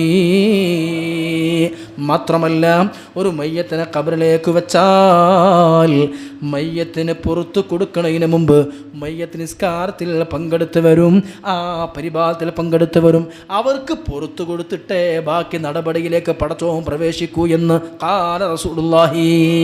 പക്ഷേ നമ്മൾ മരിച്ചു കൊടുത്തു പോകണം. എന്താ? പോയില്ലെങ്കിൽ മോശമല്ലേ, അയാളെ മകനൊന്ന് കാണിക്കണം. നമുക്ക് ഏറ്റവും ഇഷ്ടപ്പെട്ട ആളാ മരിച്ചത്, അയാളെ മക്കൾക്കൊന്നും നമ്മൾ അറിയില്ല, എന്നാൽ നമ്മൾ പോകൂല്ല. നേരെ മറിച്ച് നമ്മളെ മക്കളും ചെന്നില്ലെങ്കിൽ മോശമാണ്, എൻ്റെ മുഖം ഒന്ന് കാണിക്കണം. കല്യാണത്തിന് ചെന്നാലും മുഖം കാണിക്കണം. ഇതേ നമുക്ക് ഉദ്ദേശമുള്ളൂ. മരിച്ചോർത്ത് ചെല്ലുന്നത് ഇബാദത്താണ്, അള്ളാഹുവിൻ്റെ ഭാഗത്തുനിന്ന് കൂലി കിട്ടണം. കല്യാണത്തിന് പോണത് ഇബാദത്താണ്, നിക്കാഹ് ഇബാദത്താണ്, അതിന് സാക്ഷിയാകണം. ക്ഷണം സ്വീകരിക്കൽ സുന്നത്താണ്, ഇബാദത്താണ്. ഇവിടെയൊക്കെ ലില്ലാഹി തീരെയില്ലാതെ ഒക്കെ അവർക്ക് വേണ്ടി, ജനങ്ങൾക്ക് വേണ്ടി. അതുകൊണ്ട് ഒരു പുണ്യം കിട്ടൂല. അവിടെയാണ് ആദ്യം മനസ്സിലാക്കേണ്ടത്. നമ്മൾ വലായുശ്രിക ബിഇബാദത്ത്, ആ ശിർക്ക് പൂർണ്ണമായിട്ട് അങ്ങ് ഒഴിവാക്കുക, ലില്ലായേക്കുക. ഇങ്ങനെ നമ്മൾ സ്വന്തത്തെക്കുറിച്ച് കാൽക്കുലേറ്റ് ചെയ്താലേ ഒരു ചുക്കും നമുക്കുണ്ടാവില്ല. നമ്മൾ ഷുഗർ ഇടയ്ക്കിടയ്ക്ക് ചെക്ക് ചെയ്യുന്നുണ്ടല്ലോ അല്ലേ? ഫാസ്റ്റിൻ്റെ പിന്നെ ഭക്ഷണത്തിന് മുമ്പ് എത്ര, ഫാസ്റ്റിങ്ങിന് എത്ര, ശേഷം എത്ര, ഇടയ്ക്കിടയ്ക്ക് കൊളസ്ട്രോളും ചെക്ക് ചെയ്യും. ഇതെന്തിനാ? 60-70 വയസ്സായ ആളും പിന്നെന്തിനാ ഷുഗറും കൊളസ്ട്രോളും ചെക്ക് ചെയ്യാൻ പോകുന്നത്? ഇനി ആകെ ഏറിപ്പോയാൽ 10-20 കൊല്ലം ജീവിക്കുള്ളൂ. ആ ജീവിതം ഉഷാറായി കിട്ടാൻ വേണ്ടി ഇടയ്ക്കിടയ്ക്ക് ഷുഗറും പ്രഷറും ടെസ്റ്റ് ചെയ്യണം. ക്രിയാറ്റി ഇടയ്ക്ക് ടെസ്റ്റ് ചെയ്യും, ഇടയ്ക്കൊന്ന് ബി പി ടെസ്റ്റ് ചെയ്യും. അതിനൊക്കെ പുറമെ ഇടയ്ക്ക് നമ്മൾ ചിലപ്പോൾ ECG ചെയ്യും. ഇതേപോലെ ദിവസം രാവിലെ വെറുമ്പായത്തിനും വൈകുന്നേരം ഷുഗർ ചെക്ക് ചെയ്യുന്ന പോലെ നമ്മൾ ചെക്ക് ചെയ്യേണ്ട കാര്യമാണ് ശിർക്കും കിബറും ഹസദും, നമ്മുടെ ഇബാദത്തുകളിൽ വരുന്ന ന്യൂനതകളും. ശിർക്ക് ചെക്ക് ചെയ്യണം. എനിക്ക് ശിർക്ക് കയറി വന്നോ? ശിർക്കാണ് ഇസ്ലാമിൽ നിന്ന് പുറത്തു പോകുന്ന ശിർക്കല്ല. ഒരു അമല് ചെയ്യുമ്പോൾ ഞാൻ ഇതിനോട് എന്താ ഉദ്ദേശം? ഒരു വായന പരിപാടി സംഘടിപ്പിക്കുകയാണെങ്കിൽ തന്നെ സംഘാടകരെ മികവ് എന്നുള്ള ലക്ഷ്യമായിരിക്കും മിക്ക സംഘാടകരും മനസ്സിലുണ്ടാകുക. പ്രഭാഷണം നടത്തുന്ന മൂല്യർക്കും അതിനുണ്ടാകുക. ഞാൻ ഈ വിഷയം ശരിക്കും അവതരിപ്പിച്ചു എന്നുള്ള ജനങ്ങളിലേക്ക് എത്തണം. മോശം പാടും, ഇന്നലത്തെ ആളേക്കാൾ എൻ്റെ വയറൊന്ന് ഉഷാറാവണം, അല്ലെങ്കിൽ എന്തെങ്കിലും സാമ്പത്തിക ലാഭം കിട്ടണം, അല്ലെങ്കിൽ ഒരു പ്രശസ്തി കിട്ടണം, പേര് കിട്ടണം. ഇന്നത്തെ കാലത്ത് ഇങ്ങനൊരു സ്ഥാപനം നടത്തുകയാണെങ്കിലും എവിടെയും ഊരിപ്പോകുന്ന വിഷയമാണ് ഇഖ്ലാസ്. അവിടെ നഷ്ടപ്പെട്ടു, നമുക്കൊക്കെ നഷ്ടപ്പെട്ടു. ഒരു ചുക്കും നമുക്ക് ആഖിറത്തേക്ക് വരാൻ പോണില്ല. നരകത്തിൽ ആദ്യം അറിയപ്പെടുന്നത് ആരെന്നറിയോ? ഷഹീദിനെയാണ്. കാരണം അവിടെ ശിർക്ക് കയറിയെന്നു, ശിർക്ക് പറഞ്ഞാൽ പങ്ക് ചേർക്കുക, പരലോകത്ത് നിന്ന് കൂരുന്നതിൻ്റെ അപ്പുറം ശിർക്ക് കയറിയെന്ന് എന്താ? ഇതിലെങ്ങനെ ഞാൻ ജയിക്കുകയാണെങ്കിൽ എനിക്ക് എൻ്റെ ക്രെഡിറ്റായി വന്നേനെ. ആ ചിന്തക്കാവൻ പോകുന്നത് ഓൻ ഷഹീദായി നരകത്തേക്കാവൻ, നരകത്തിന് ഉദ്ഘാടനം ഓനെ കൊണ്ട, രണ്ടാമത് ആലിമിനെ കൊണ്ട, മൂന്നാമത് ഏറ്റവും അധികം പള്ളിക്കും മദ്രസക്കും സ്വതക്ക് കൊടുത്ത മുത്തസ്വദ്ദക്ക് ധർമ്മിഷ്ഠനെ കൊണ്ട. കൊടുത്തപ്പോൾ ലക്ഷ്യം അതാണ്, ഞാൻ കൊടുക്കണമെന്നാണ്. നമ്മൾ ലിസ്റ്റ് കണ്ട് നോക്കും ആരൊക്കെ എന്തൊക്കെ തന്നു. മറ്റേ ആൾ 1000 ആണെങ്കിൽ ഞാൻ ഇവിടുന്ന് 500 തരുന്ന മോശം, അപ്പം നമ്മൾ 2000 എഴുതും. ഇവിടെ നമുക്ക് ശിർക്ക് വന്നു. നമ്മൾ മൊത്തം ശിർക്കിലാണ് ജീവിക്കണത്. ഈ ശിർക്ക് ഇസ്ലാമിന് പുറത്തുള്ള ശിർക്കല്ല. അവിടെയൊക്കെ നമ്മൾ കാര്യം ചിന്തിക്കുക, നമ്മൾ ലില്ലാഹി ആയാൽ നമ്മൾ രക്ഷപ്പെട്ടു. അത് വലിയ വിഷയ സഹോദര. ആ ലില്ലാഹിക്കാണ് നോമ്പ് തന്നത്, വേറെ ലക്ഷ്യം നമുക്കില്ല. നമ്മളെ മഹാന്മാരൊക്കെ അത്ര നോക്കിയിട്ടുള്ളൂ. ഓ എന്ത് വിചാരിക്കും, ഇവൻ എന്ത് വിചാരിക്കും, അവിടെ വിഷയമല്ല. നമുക്കില്ല. അള്ളാഹു സഹോദരിമാർ ചിന്തിക്കണം, ഏതെങ്കിലും ഒരു ഗിഫ്റ്റ് നമ്മൾ കൊടുക്കുകയാണെങ്കിൽ എത്ര കൂലി കിട്ടുന്ന സംഗതിയാണ്. പക്ഷെ നമ്മൾ കൊടുക്കണമെന്തിനറിയോ? കൊടുത്തില്ലെങ്കിൽ മോശമാണ്. പേരിന് കൊടുത്തിട്ട് ഒരു പ്രസവിച്ചെടുത്തൊരു വളടുകയാണെങ്കിൽ 1 ഗ്രാമിന് 3000 രൂപ അടുത്ത് കൊടുക്കണം.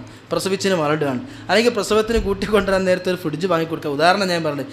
എവിടെയും നമുക്ക് പിന്നെന്താണെന്നറിയോ, നമുക്ക് നമ്മളെ വലുപ്പത്ര മോശമാവൂലേ, കൊടുത്തിരി മോശമാവൂലേ, ആ ഒരു ചിന്താഗതിയിലേക്ക് മാറി അള്ളാൻ്റെ അടുത്ത് നിന്ന് കൂലി കിട്ടണം, റബ്ബിൻ്റെ തൃപ്തി കിട്ടണം, അതൊന്നും നമ്മളെ ഇല്ല.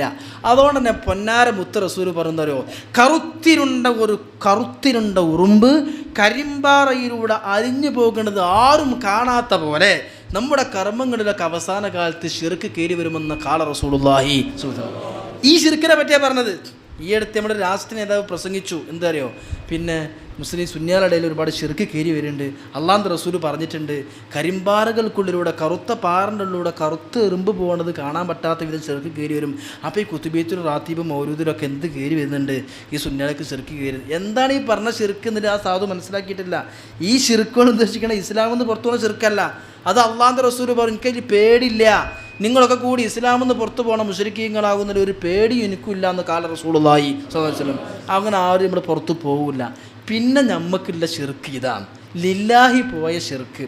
സത്യമായിട്ട് ലില്ലാഹി ഒരു പള്ളി പിന്നെ പണി നടക്കുമ്പോൾ പ്രസിഡന്റ് സെക്രട്ടറി കമ്മിറ്റിക്കാരൊക്കെ ഉറക്കമൊഴിച്ച് ഭക്ഷണമില്ലാതെ പോയിട്ട് എന്തിനാണെന്നറിയോ, ഞാൻ നിന്നില്ലെങ്കിൽ ഞാൻ പിന്നെ എന്തിനാണ് ഈ കമ്മിറ്റി മെമ്പറായിരുന്നു ആളുകൾ ചോദിക്കും.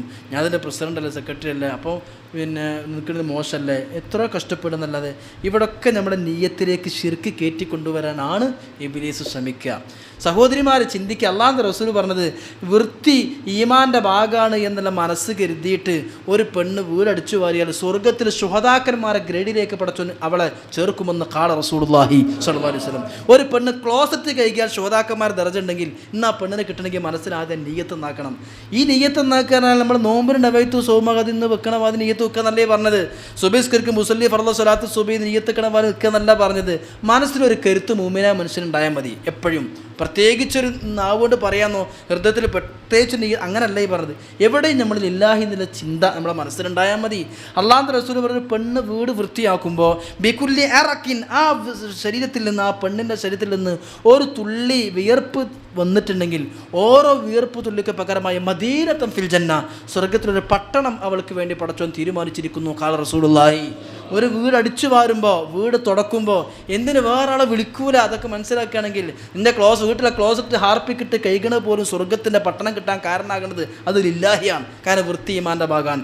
റഹ്മത്തിൻ്റെ മലക്കാർക്ക് ഇഷ്ടമാണ് വൃത്തി. അവർ കടക്കണമെങ്കിൽ റഹ്മത്തിൻ്റെ മലക്കാളെ പ്രവേശനത്തിൽ വൃത്തി വേണം. ഈ ഒരു ചിന്ത മനസ്സ് വെച്ചാൽ അതിനെന്തോ ഒരു കൂലിയാണ്. നമ്മളെ മക്കൾക്ക് വേണ്ടി നമ്മൾ കടയിൽ പോയിരുന്നാൽ അള്ളാഹുവിൻ്റെ റസൂൽ അത്താജിറു സ്വദൂഖുൽ അമീനു മഅശ്ശുഹദാഇ വന്നബിയീൻ, ഒരു പെട്ടിക്കടക്കാരൻ, ചെറിയ കച്ചവടക്കാരൻ, അതിലോന് ഇഖ്ലാസ് ഈമാൻ ഉണ്ടെങ്കിൽ അവൻ നാളെ ശുഹദാക്കന്മാരെ കൂടെയാണ് റസൂലുള്ളാഹി സ്വല്ലല്ലാഹു അലൈഹി വസല്ലം. സ്വഹാബിമാരൊക്കെ മഹാന്മാരാണ്. എല്ലാവരും ആലിമീങ്ങളല്ല. വിറക് വെട്ടുന്ന ആളുകളുണ്ട്, ഈത്തപ്പന മരം കയറുന്ന ആളുകളുണ്ട്, വിറക് വെട്ടുകാർ, വെള്ളം കോരുന്ന ആളുകൾ, തോട്ടപ്പണിക്കാർ, അവരൊക്കെ മഹാന്മാരാ.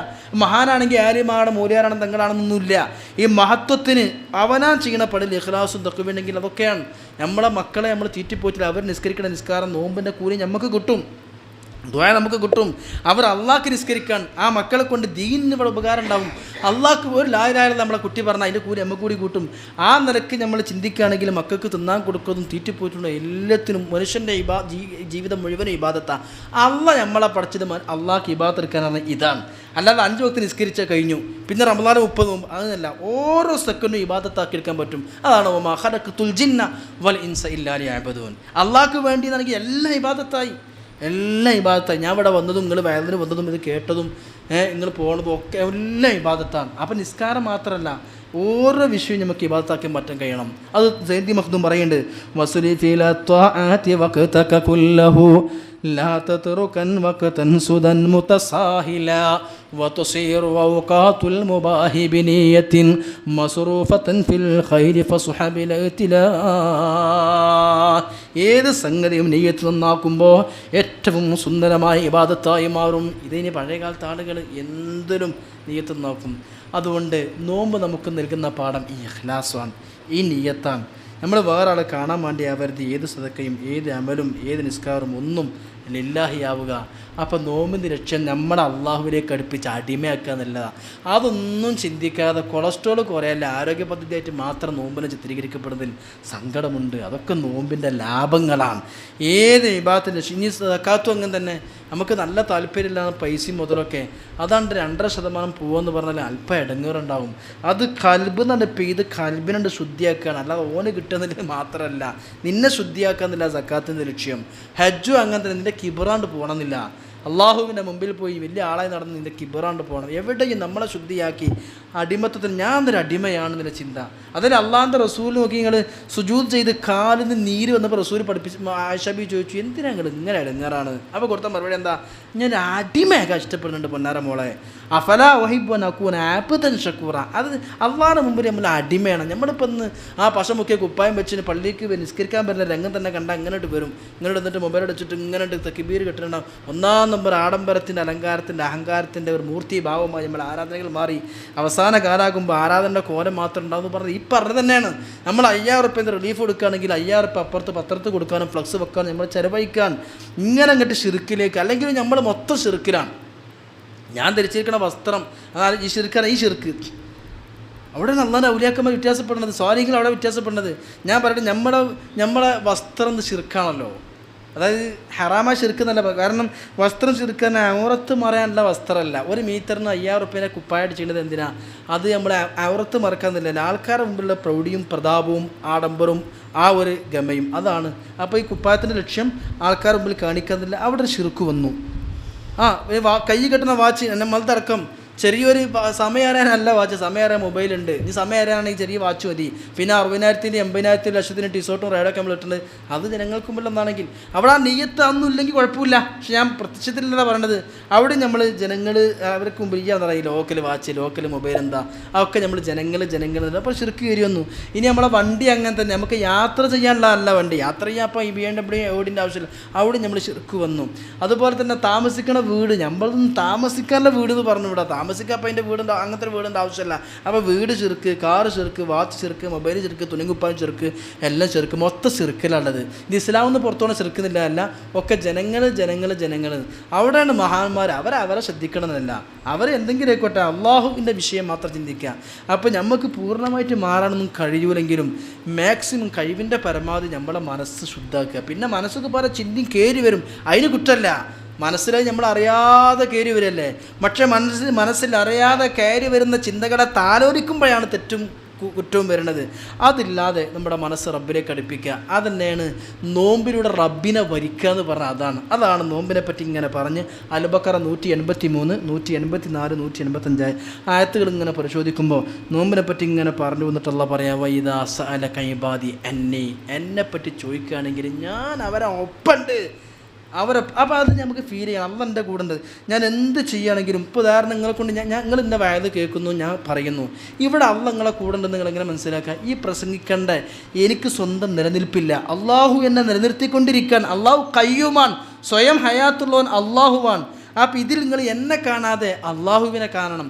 എൻ്റെ ശബ്ദം എന്നിലേക്ക് പുറത്തേക്ക് കൊണ്ടുവരുന്നത്, എനിക്ക് അടുത്തത് ഏത് പദം ഏത് വേർഡ് പറയണമെന്ന് എൻ്റെ ചിന്താമണ്ഡലത്തിലേക്ക് കൊണ്ടുവരുന്നത് പടച്ചോനാണ്.